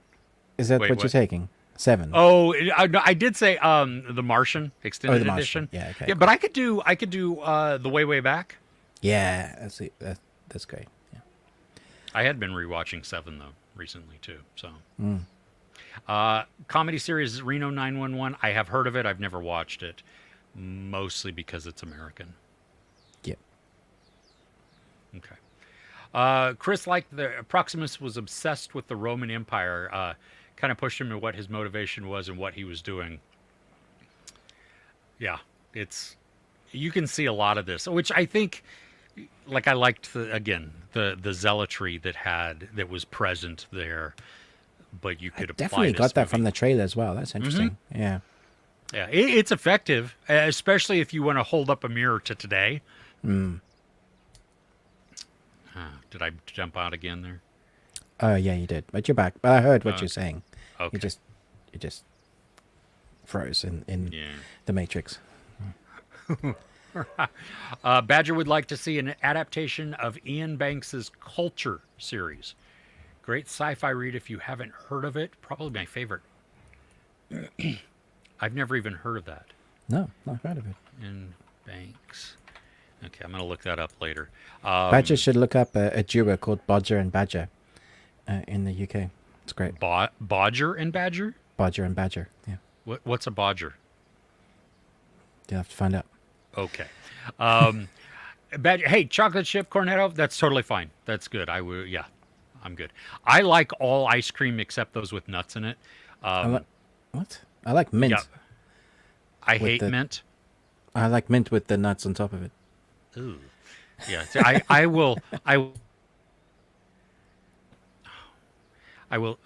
dumped out there again. I will eat mint chocolate chip ice cream, but I will complain about it the entire time. Okay. Well, I will eat your mint chocolate when if we see each other again. I'll eat the ice cream that you don't like. Yeah.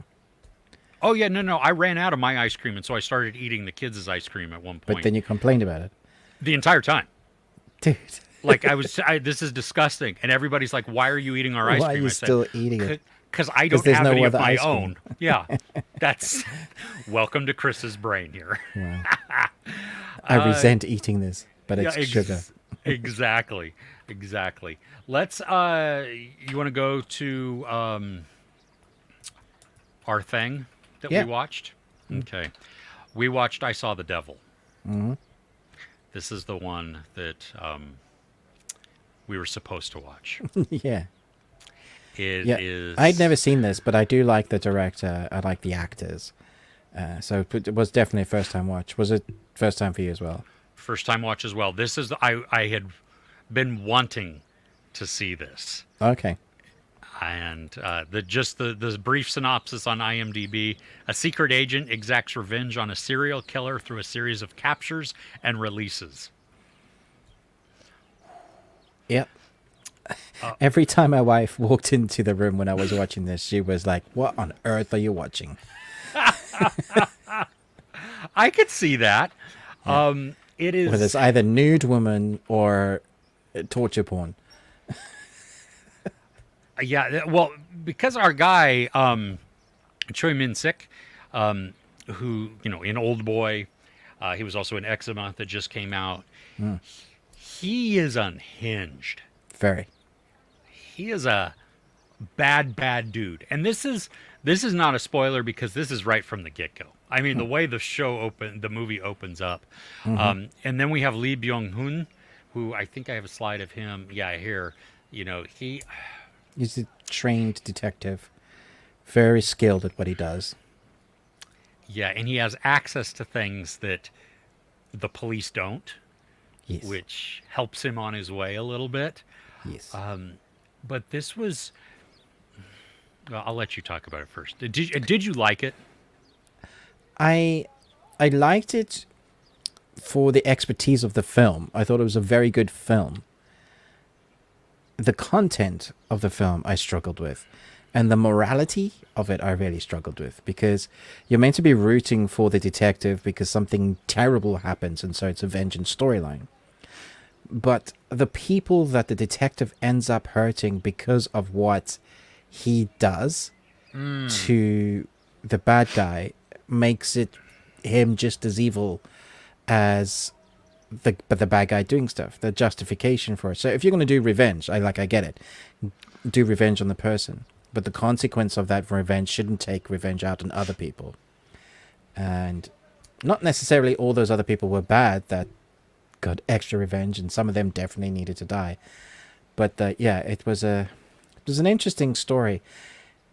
I thought the film was over, like halfway through, and then I looked and it's like, this is literally where's this going now? And then I was like, oh, okay, I see what this is doing. Yeah, it is almost 2.5 hours long. Yeah. I watched it with my wife, my youngest, and his girlfriend, and so we're all wow. sitting there. And so they're all adults, so it's not a big deal. Yeah. There were a couple of moments where we were like squirming and gagging because the bad guy goes to visit some friends and they're having dinner. Yep. No. No, no, no, no, no, no, no, no, no. It's also rapey in places, which I didn't appreciate. It is. Now, I got to say, the one... well, there's also another piece where our bad guy, again, he goes someplace and he has to dig through something, and then he... Oh, yes. I was gagging at that. Yeah, there were disgusting. definitely a few gaggy moments in this film. Yeah, it was nasty. I don't understand, though, and this is... There is a point where a bad guy, very, very rapey, to a... he's threatening a woman, and he makes her do something. I don't understand why somebody in that position would not bite down and through. You know what I mean? I was thinking the same thing. Yeah. Like, if you're being forced to do something, Yeah, I didn't horrific, believe it. Like, especially if you know you're probably gonna die after. Yeah. I'm gonna. You do everything. You fight. Yeah, and I would have liked that. For me, I loved the revenge aspect. Everything that happened, which, some of it is played up for the drama so that it can extend and so that there can be some complications or some problems, some things go wrong or whatever. But I was like right on board with him. I mean, our Lee Byung-hun, he has a righteous anger and a pursuit. And like at no point in what he's doing to somebody did I have an issue with. Like I was fully on board with it. I'm like, yes, good to go. I understand though what you're talking about because he inadvertently sets things in motion that he shouldn't have. That have consequences which are out of his control. Yeah. But he was the impetus for allowing them to happen. If he had done what he set out to do and just took the player off the board initially, it would have been done and dusted. And if your loved one was with you, what would they have said? Would they have wanted you to go and do that and ruin your life as well? Because at the end of the film, there's no doubt in my mind that his life is ruined as well. He goes to jail. Oh. He even if he doesn't, the parting shot, Yeah, is the emotional outcome of everything that has been experienced. I would watch this again. Oh, I will never watch this again. It is. I loved the violence. It is. Man, I felt a little bit sick after watching this film. Yeah, no. I was queasy through parts of it. I mean, there are some nasty elements in this, and yet I was enjoying it. Just, yeah. So there you go. What's the last time you saw a psychiatrist, Chris? It's been a year or two. It's been a while. Yeah, a little bit. I'm still on my crazy pills, but it's Okay, not. cool. Yeah, I need those. I'm gonna You need stay on those. those. Yeah, I'm Yeah, gonna stay okay. on those. Those are Okay, cool. Those are Yeah. good. Do you want to talk about the thing that didn't make our list? So I already talked about mine. That was Doctor Who. Oh, okay. Well, then I will hit on mine briefly. Okay. This surprisingly, this is not poo. Okay, which is weird. It's Mother of the Bride. It's Netflix. It's a rom-com with Brooke Shields, Miranda Cosgrove, Hey, Benjamin I like her Bratt, on the left. What's her name? Rachel Harris. Yeah. Yeah, it's a cheesy film. It's uber predictable. Every single beat is exactly what you think it's going to be. Right. But I liked, because it's so much less of the story of the two younger people who are getting married and more about the resolution and reconciliation between Benjamin Bratt and Brooke Shields, who knew each other years and years and years before in college.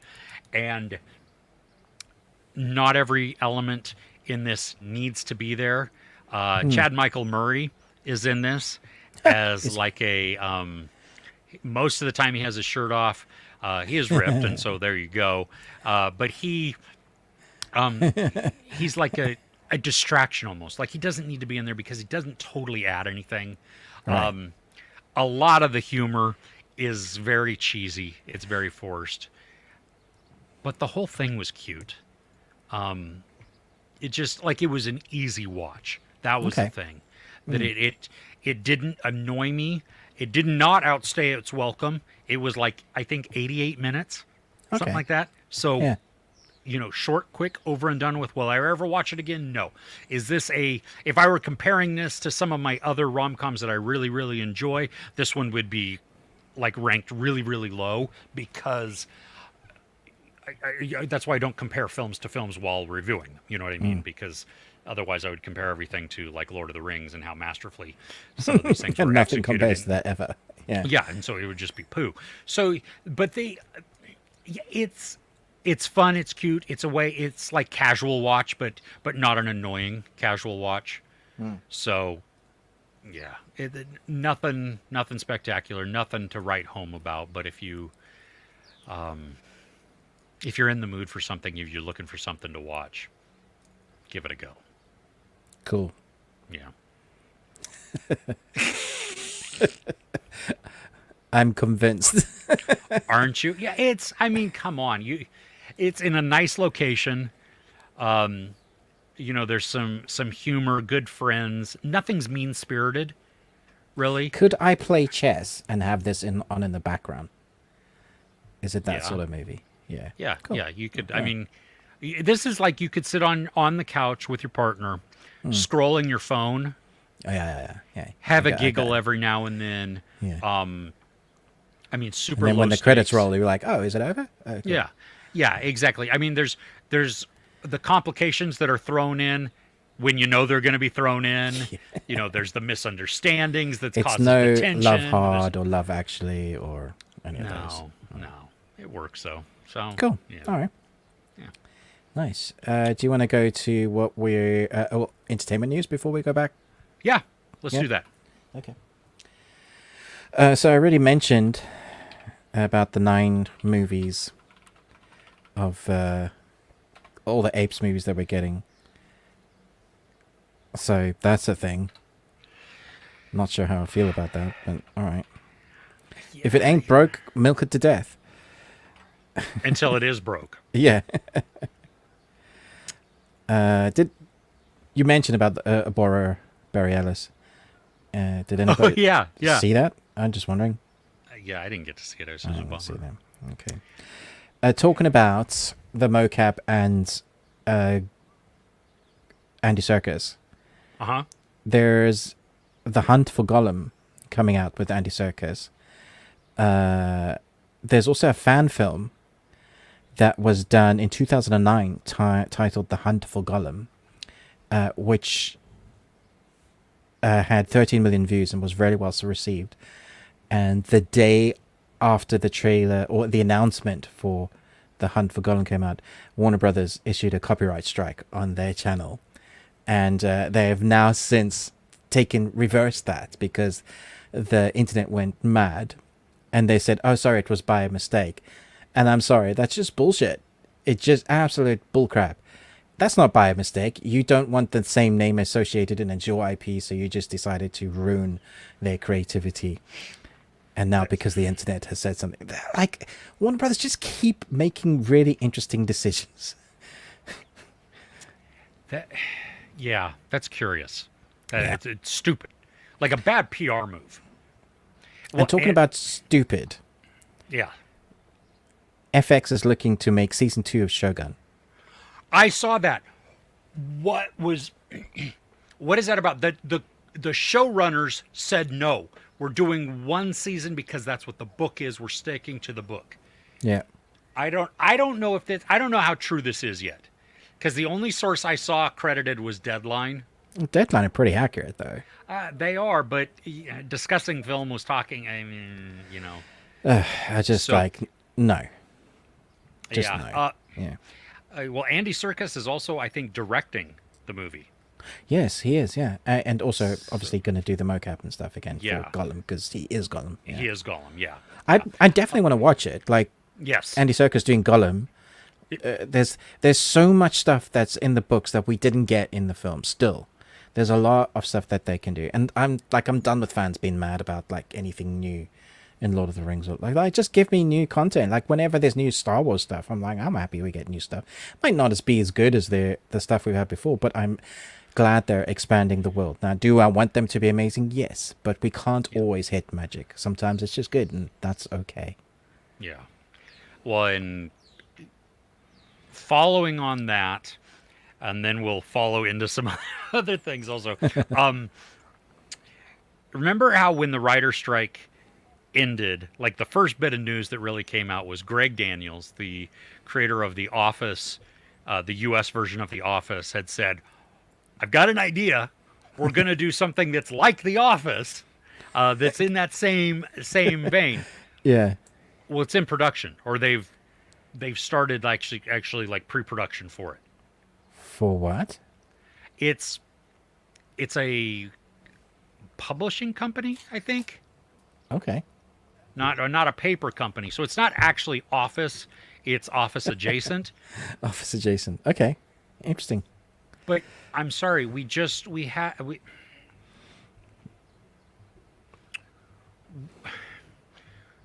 I want creativity. I want new. No, they just want money. Yeah. Well, Fast 11 is what it's being called, is going to be the final Fast and Furious film, and it will be released in 2026.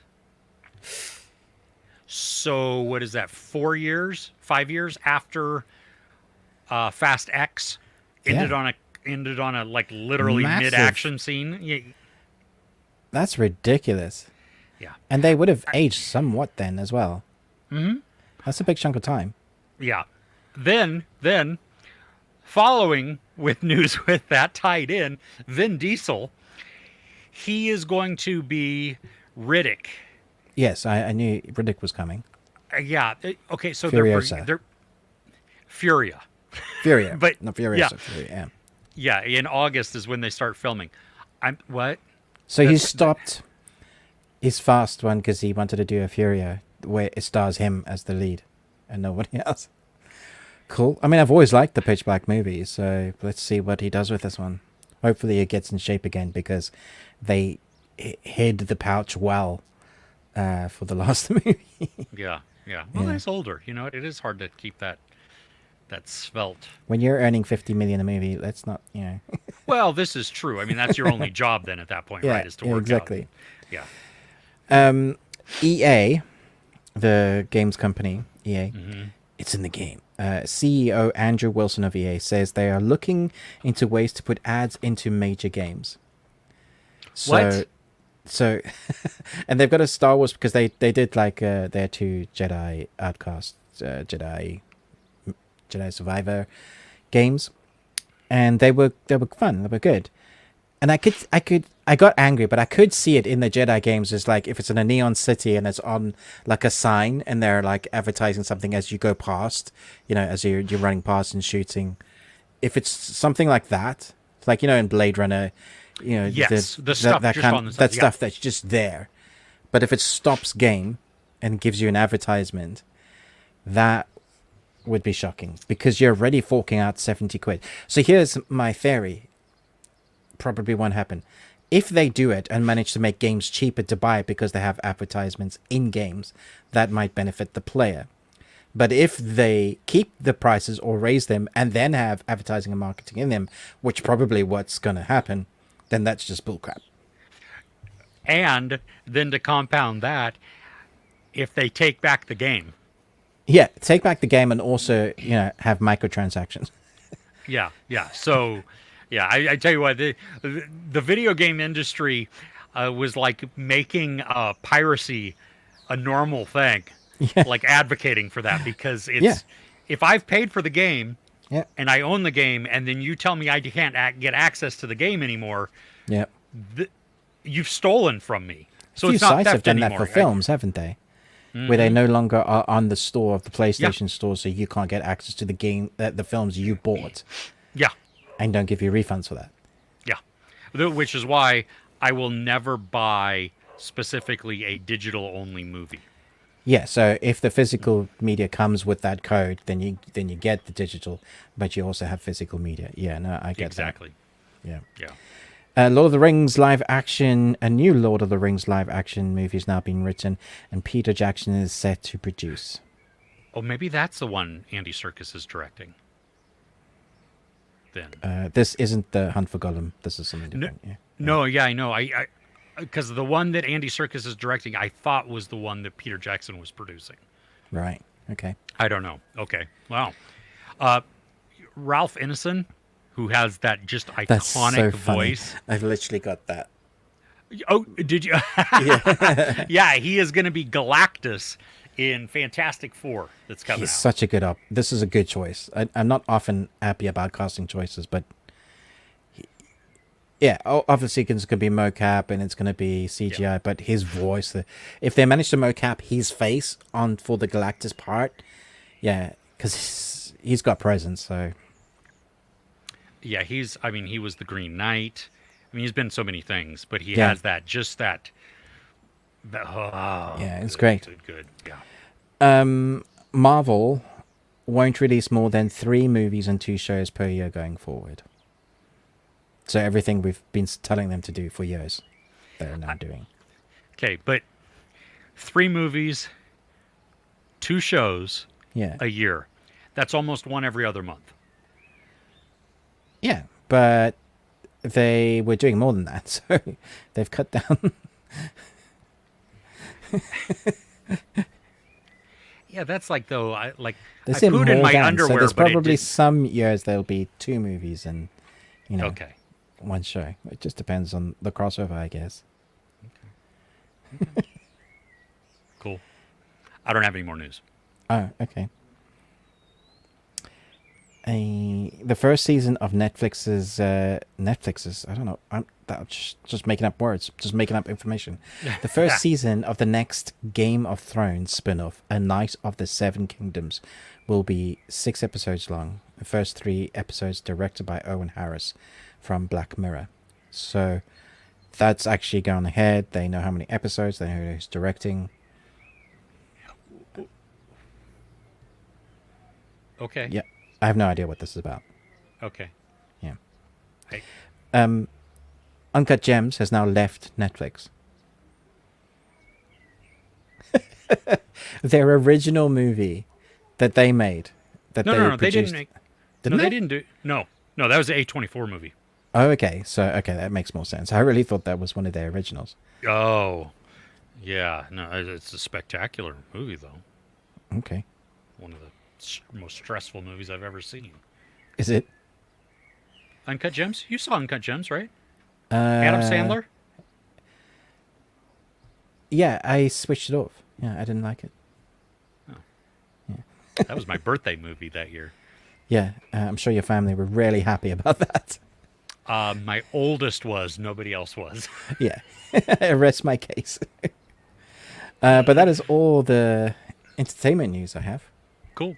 Yeah. Do you wanna do what we're looking forward to, and then hit up the chat, or hit up the chat and then do what we're looking? Yeah, forward to? sure. I gave you 2 choices. Let's do that. Let's talk about what we're looking forward to coming this week. Okay. Yes. Yes. Okay. Fine. Let's see here. There's a couple things. Outer Range Season 2 comes out this week. I'm so excited. Ooh, yeah. I finally got screeners for this, so I'm very excited. Oh, good. Nice. I'm going to be watching it this weekend. Okay. I also have screeners for something I'm very much looking forward to called The Apes Show, which is a dark comedy Korean series. 8 individuals trapped in a mysterious 8-story building participate in a tempting but dangerous show where they earn money as time passes. So this is not reality TV, but it's kind of like made like that. But the consequences obviously are differ from where reality TV can't actually kill the people. That's why the Squid Game couldn't do well in its live action, but it did because people still watched it. But they couldn't actually go kill off people like they did in their series. Something about morality and murder. And Something. It's It's disappointing. We should go back to Bloodsport. There's a film called Monster coming out on Thursday. It's a Netflix film, so it's one they've acquired. It's one I haven't managed to watch, but now that it's coming to Netflix, I'm very excited for it. What year did it come out in? It's probably 22, 23. After being abducted and taken to a desolate house, a girl sets out to rescue her friend and escape from their malicious kidnapper. It's Indonesian horror. And it looks pretty dark. Pretty dark. Indonesian. Okay, I don't know what the one I found from 2023 is Japanese, so I don't know. Okay. Bridgerton? Does that come out this week? Apparently. Oh, the first part, because isn't it 2 parts or 3 parts? It's 2 parts, yeah. So the first part comes out 16th of May. The second part comes out 13th of June. Because, they do that now. I was told that they did not have screeners, which is so I funny, know is an outright lie. They're literally in my account right now. Because you have screeners. Yeah. Bonkers. So there you go. Yeah. So I will watch it. I don't know when I'll get to a review. Maybe it'll just be we talk about it over the weekend. There's a documentary coming out. Actually, there's a couple documentaries coming out to Netflix this week. One on Wednesday, the 15th, called Ashley Madison, Sex, Lies, and Scandal, which is very, very similar to the other Ashley Madison documentary that came out in 2016, which was that one was only 45 minutes and was Ashley Madison, Sex, Lies, and something. Videotapes? No, they're close. Weird though. I mean, that the titles were so close together. I watched it, so it's a long documentary. Okay. And then Power coming out on Friday the 17th. This one I have not watched yet because it's about the abuse of power by police. Oh, interesting. And I think it's going to Gonna be very really hard to watch. yeah. So I have Is that not a watched Netflix that one? yet. It is. Yeah. It comes out on the 17th. So On the 17th at the cinema, we've got the first part of The Strangers, which is a horror. Rennie Harlan. Yeah. Yeah. The more information I get about this, the more intrigued I am because I don't even know if it's just two parts now. I think there's a third part coming. Yeah, I thought it was supposed to be a trilogy. Yeah, I think that's right. And but they're coming fairly soon. Yeah, they're like all three of them are coming out this year, I believe. Yeah, yeah. So that'll be really interesting to see what that looks like. Also, if local cinemas are doing early screeners this weekend, so I might be watching that this weekend. Nice. Yeah, there was a screener today in my area that would be happening in 45 minutes. 35 minutes, something like that. I just don't know if I can handle that amount of kids in the cinema. So if there's a late show, I might go to that. That is one of the downsides there that I have. Lots of noise and kiddies enjoying themselves, which is fine. Yeah, But I'm a grumpy old man, so yeah. exactly. I saw the TV Glow it's been having like staggered release. This Friday, it's finally coming to my area, so I'm Nice. excited to see this. This is the A24 as well, isn't it? Yeah. Yeah. Yeah.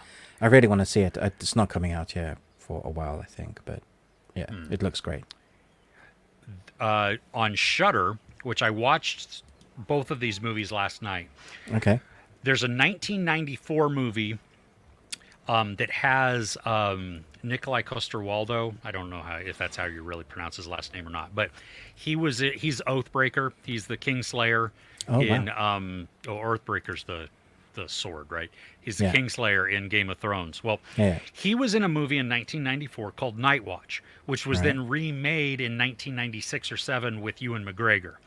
So it was funny because Weird. I had never seen the original, but as we're watching it, I'm like, this sounds so familiar. This this feels like I've seen it before, but I've never seen it before. And then sure enough, I have seen it, just the Americanized or the British version. Right. So that's coming to Shudder. But then the same writer-director has done a sequel called Night Watch, Demons Are Forever. And that is also coming to Shudder on Thursday. Is that a new one that's not out yet? It's not out yet. Yeah. So it's a Shudder original.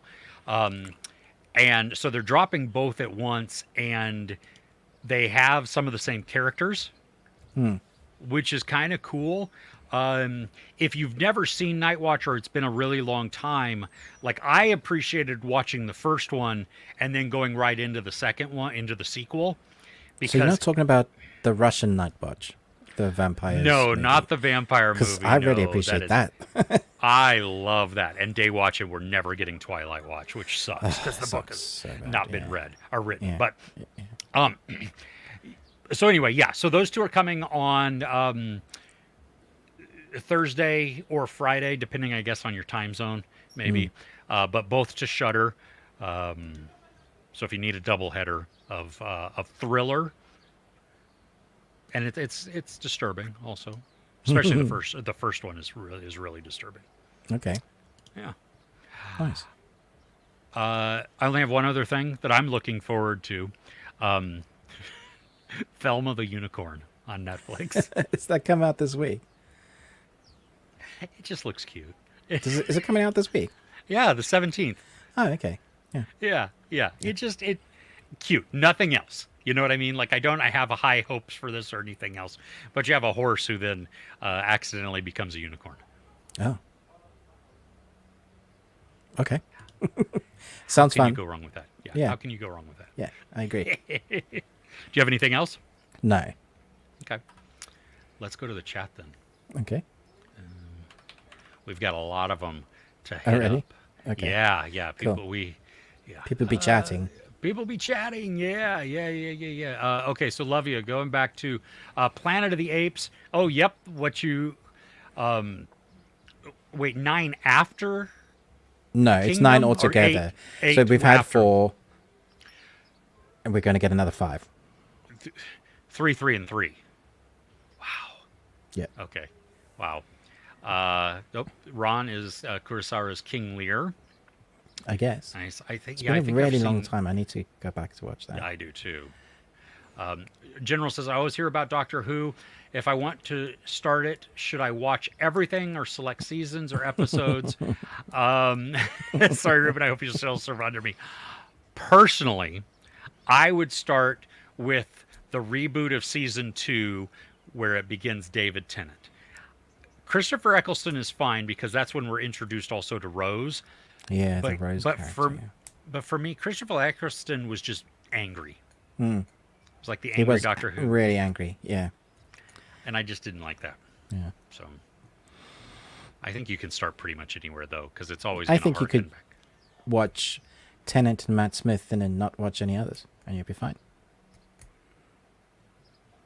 Yeah. Yeah. Yeah. Mm-hmm. Chris says he doesn't think that I should watch Analyze That. It becomes a consultant on The Sopranos, on a Sopranos type show.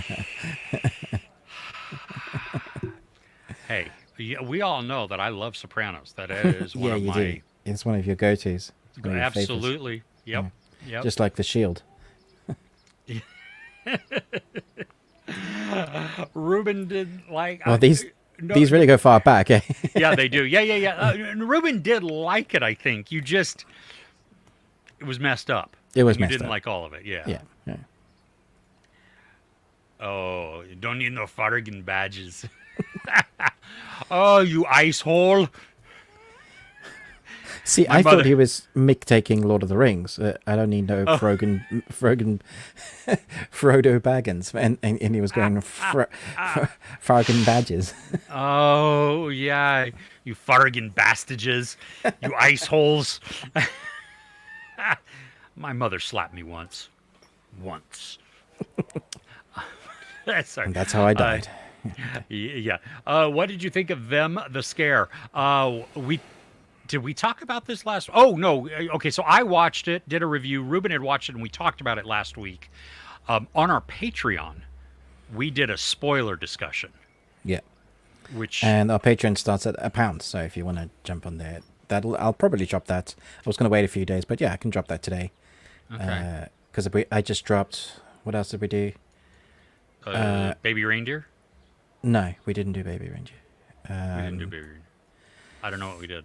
Oh, we did the drama rum with what's her face? This is riveting. The boy band romantic comedy, not comedy. The boy band drama. Movie. Oh, with Anne Hathaway. Yeah. I can't remember the title of the name ever. I expect what I expect of you. No. If I need you, I need you. I saw you. I don't know. Anyone but you. No, I don't know. It doesn't matter. It does matter because people are going to look for it, and I can it's that never guy remember from. the Is it name. the same guy that's in Maxton Hall? I don't think so because that's a German series. Is it? Yeah. No, that is weird. Wait for it. Wait for it. The Idea of You. Damn it! I was going to get there. Okay. Okay. What did you say? What was it? What did we watch? The Or what did we talk Idea about? of You. Oh, that's it. That's the right one. Yeah. Yeah, that's the one. Yeah. Oh, have we seen the movie Dark Places? Very dark movie. Dark. I have. I think. Is that a pun on purpose? With Charlize Theron and Nicholas Hoult. Oh yeah, because that's based on a Gillian Flynn novel. Is it 2015 one? Yeah, with Charlize Theron. Yeah, Nicholas Hoult, Christina Hendricks. Wow, I Chloe don't think Grace I've seen Moretz. this. And she is South African, so normally I watch everything she does. Got Christina Hendricks as well. Yeah, there's a lot of Chloe people in Grace Moretz. Where the hell? Why haven't I seen this? And where can I watch it? Apparently on Plex. Okay. Yeah, I don't have play. Yeah. Yeah, Plex is UK. Well, in the US, it's on Cinemax, Okay, cool. which I didn't even realize was a thing anymore. But this is not I Trap the Devil. Okay, Shiny. Well, you go watch I Trap the Devil. Enjoy gun, that then? one. It's Shiny Gun. Badger loves Bodger and Badger. Yay! Oh, Badger loves mashed potatoes. Yes, he does. Bodger and Badger. Yeah. Oh gosh. Okay. Oh, hey, Red Comet is here. Welcome. Glad to At see the you. end? Yeah. Yeah. Revenge films. Watch Monkey Man. Nice. That's my best one of the year so far, so loved it. Yasi saying we do movie therapy. No crazy pills needed. Movie therapy is awesome. Yeah. Saw the Devil. Such a perfect title for the film. Son of Soils. Yep. Yeah, I agree. Yep. Yeah. Lovia says, I felt, and my take on I Saw the Devil with writer-director actually trying to say was about the main character becoming the devil himself the more he continues chasing the psychotic, perverted villain. Yeah. Yeah, I agree with that. Yeah. You can totally see at the end. Yeah, at the end, you could think that as well. There's a couple of frames where you look at him and the similarities to what the other character was going through. Yeah, very much so. Yeah. Gollum movie's coming in 2026. And let's see here. Chalmers. Aurora. I don't know what Chalmers is. Is that a place? No idea. This time of day in this part of the country, localized entirely within your... Wait, Skinner. Within your kitchen. That's a quote. What is he saying? Skinner. The only Red Skinner... Comet. The only Skinner I know is... Leonard.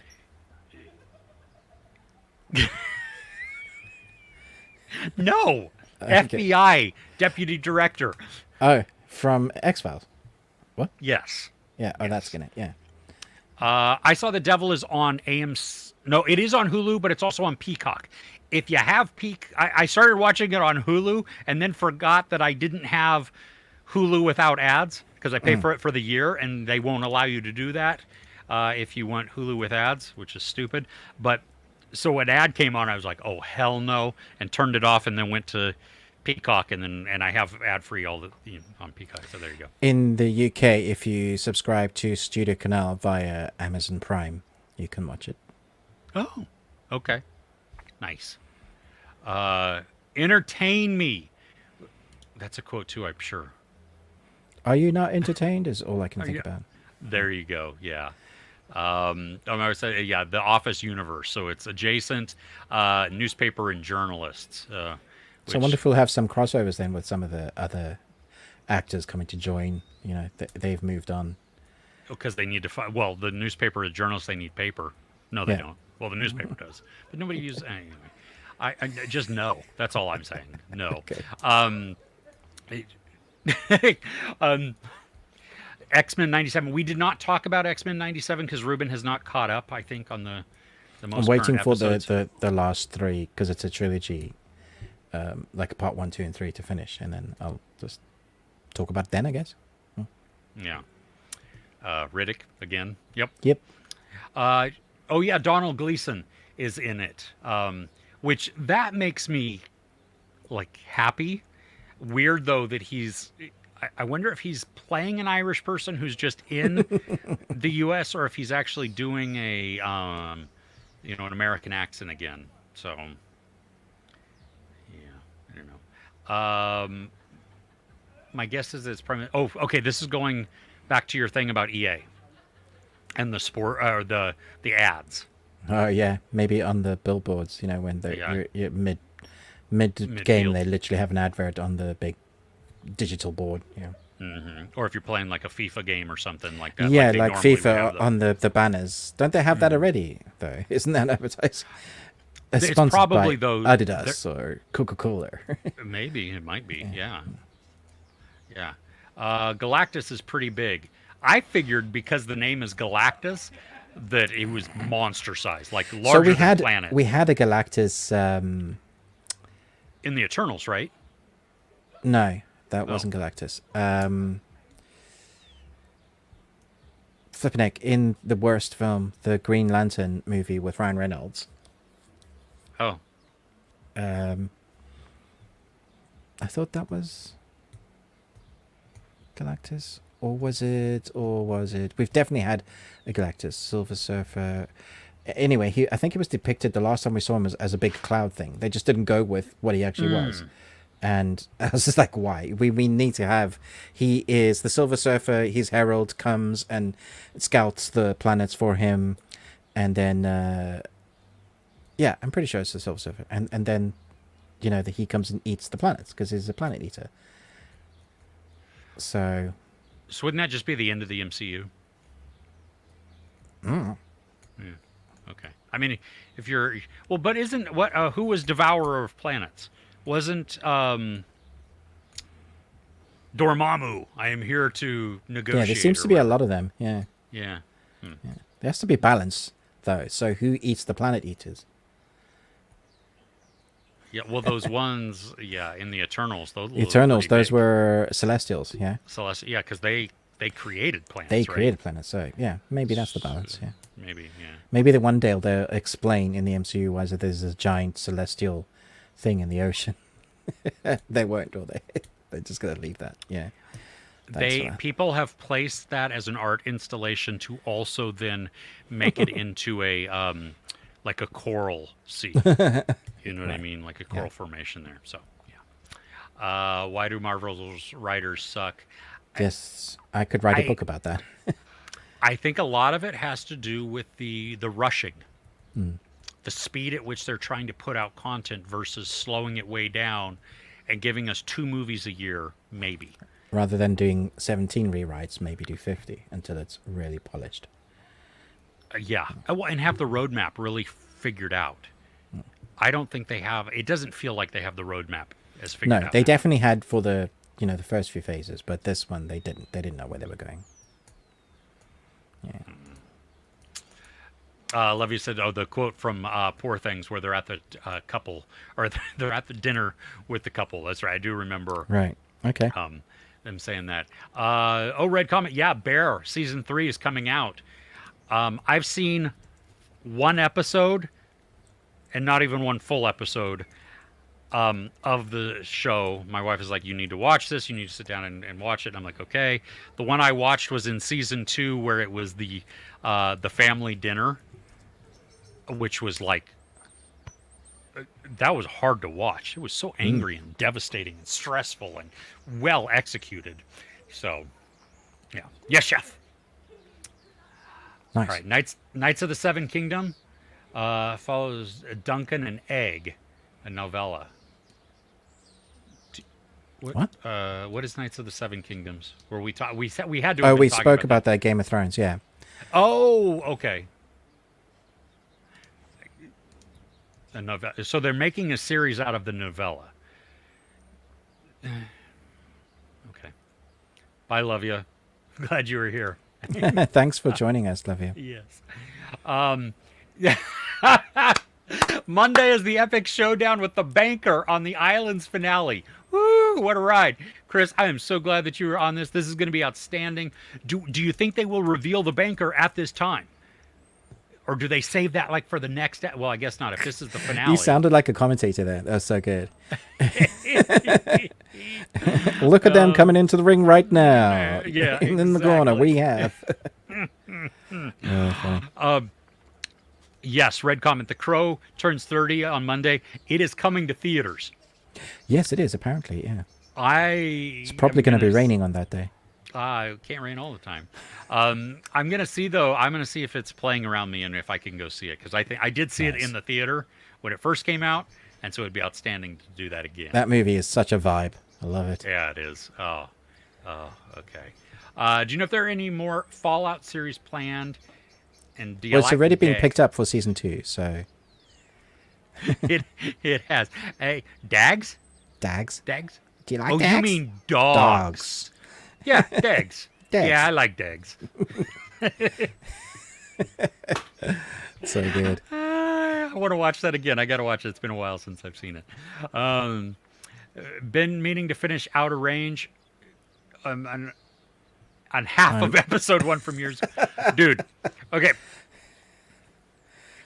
This is a great time because This is such a good time, yeah.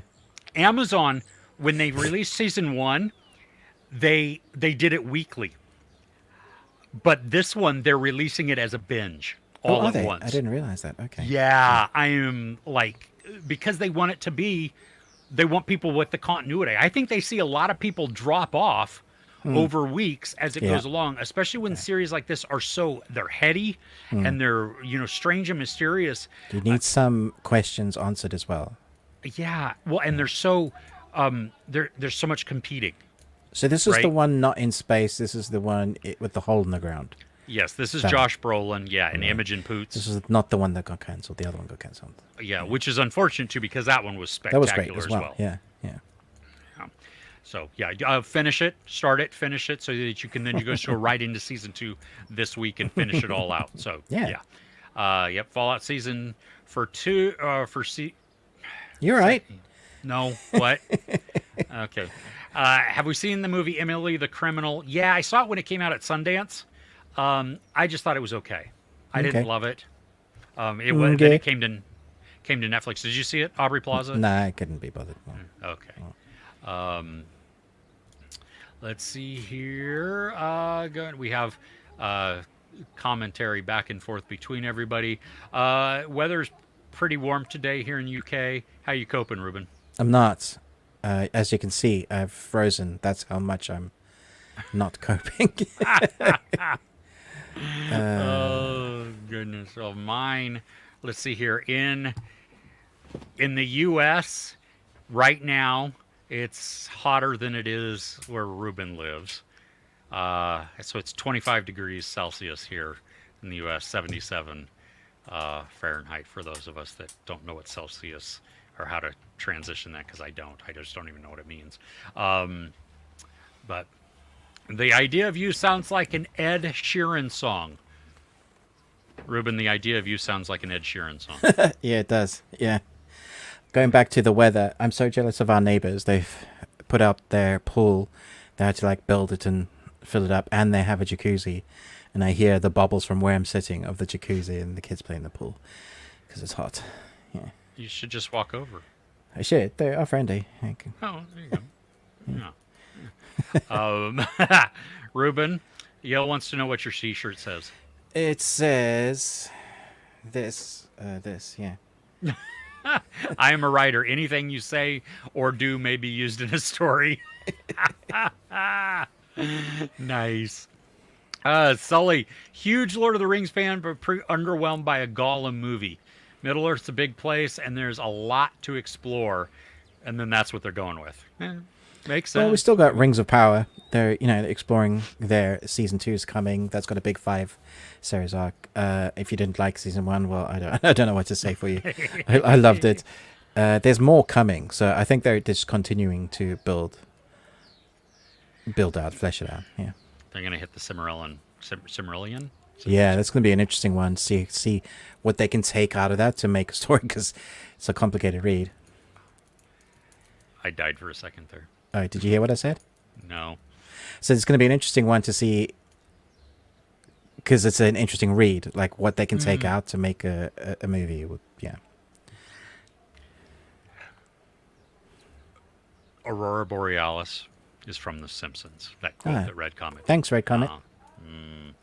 Oh, yeah, Chalmers from Simpsons. I watch that so infrequently that I don't know. But Max bundled with Hulu could be helpful. Might save a couple of bucks.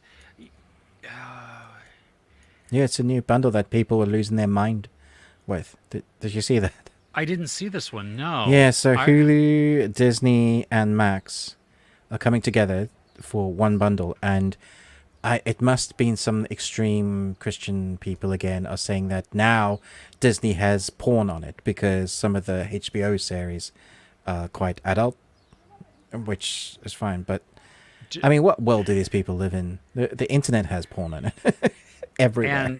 And I'm sorry, did they raise a stink when Poor Things hit Disney? I don't know. Just people like to moan about anything. Got their Anyway, 2 minutes of whatever. Yeah. Steamed hams. Cool. I don't know what that is. That must This be is from another Simpsons. quote. Yeah, Yeah. it must be Simpsons again. Skinner. You're right, Chris. Marvel rarely brings out Galactus because he's basically unstoppable, and you need to negotiate with him to go away. Oh, well, see, there you go. Oh, that's you. Kitty has no discretion in her coughs, says her father. She times them ill. Yeah, that was the sort of quote I was remembering from Sense and Sensibility. Oh, Sense and Sensibility. Yeah. It's oh, come on, yeah. Howie Mandel, yeah. So in our Patreon, on our chat, I stuck up a flyer for Deal or No Deal, the British version, because they're looking for people to join, to come on as a contestant. I said to Chris Redslaff, you should join. He said it's too far, but yeah, I was like, all right. Son of Soils wants to know if we're excited for Deadpool and Wolverine. They are not. Trailers didn't do anything for them.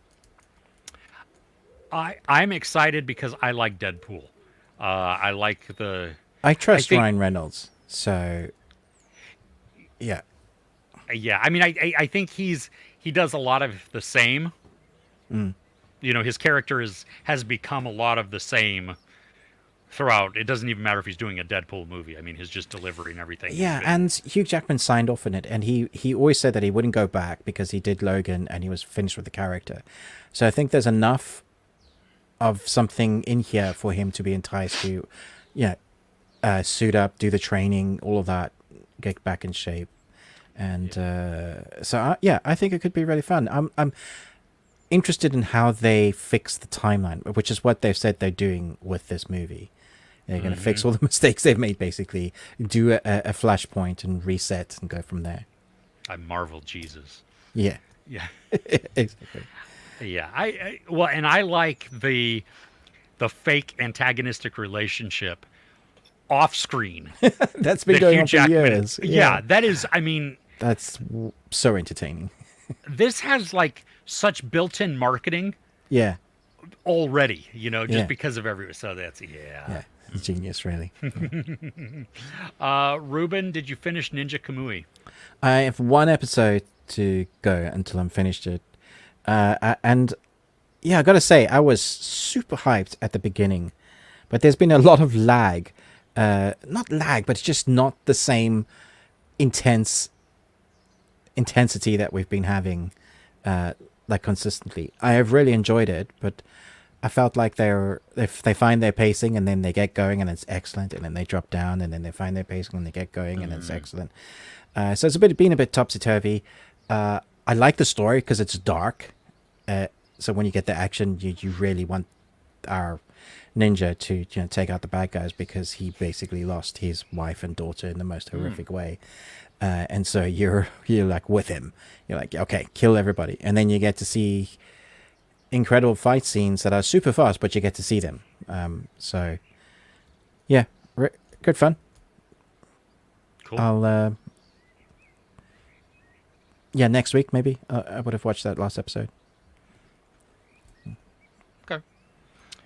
Well, do you have anything else? Nope. Okay. Everybody, we thank you so much for joining us on this. Lots of great comments, lots of great just chatter, which we love. So much fun to interact with everybody, hear everybody's thoughts, call us out on the crap, and hear your terrible takes on movies just like ours. I kid. Don't forget to like, share, subscribe. Ruben with the Ruby Tuesday. Me, Chris, Movies and Munchies. Also, we do have our Patreon, patreon.com/thebeardedones. It is £1. Yeah, come join us. I mean, it's literally just £1. Come check it out for 1 week, see if you like it. Yeah, because you could watch a crap ton of videos in 1 week for £1. And actually it's £1 a month. So you could just do it for the entire month, catch up on everything, and then bail if you really wanted to. We're not asking you to do that, but But no, we have a great community. Yeah. You could. There's lots of fun out there. Like Ruben said, we did our review of The Idea of You, which neither of us had done on our channel. So it's an exclusive review there. We also did a spoiler discussion and breakdown of Them, the Scare, which was a great conversation. I think it's like 25, 30 minutes long. Yeah, it's a long one. Yeah. So we geeked out over that and got into it, and we'd love to hear your thoughts too. Did we get some things right or wrong? Anime ones coming today. That we're recording. Yeah. So definitely check that out. Let's see. Am I forgetting anything? No. Who's going to be watching the Eurovision? Chris was. Yeah, Chris was. I just the name or the things, whatever it was. I don't know if it was the titles or whatever, but that's outstanding. So, everybody, thank you. We hope you have a tremendous weekend. If it's hot where you are, try and stay cool. If it's cool where you are, well, then we're jealous of that. Check out the Aurora Borealis. I don't know if it's going to be visible again today. I think you might be able to see a bit more of it today. It won't be as great because the solar storm's kind of passed. So it was a magnetic solar storm or something like that. So yeah. Weird. So did that give you like so it gave us like damage? an array of colors that we don't normally see. I don't need any more brain damage, thanks. The photos that I saw from all over the world were spectacular. Yeah, stunning. Yeah. Oh my gosh, so jealous. So, all right, everybody. Well, thank you again. Appreciate it. Badger says, don't forget to put alerts or you might miss the live shows like some people. Badger calling themselves out there. Or calling out other people. I don't know. It's okay. If you make it for 5 minutes or the entire thing, we're so glad that you're here. So thanks, everybody. With that, we will see you next week. All right? Take care.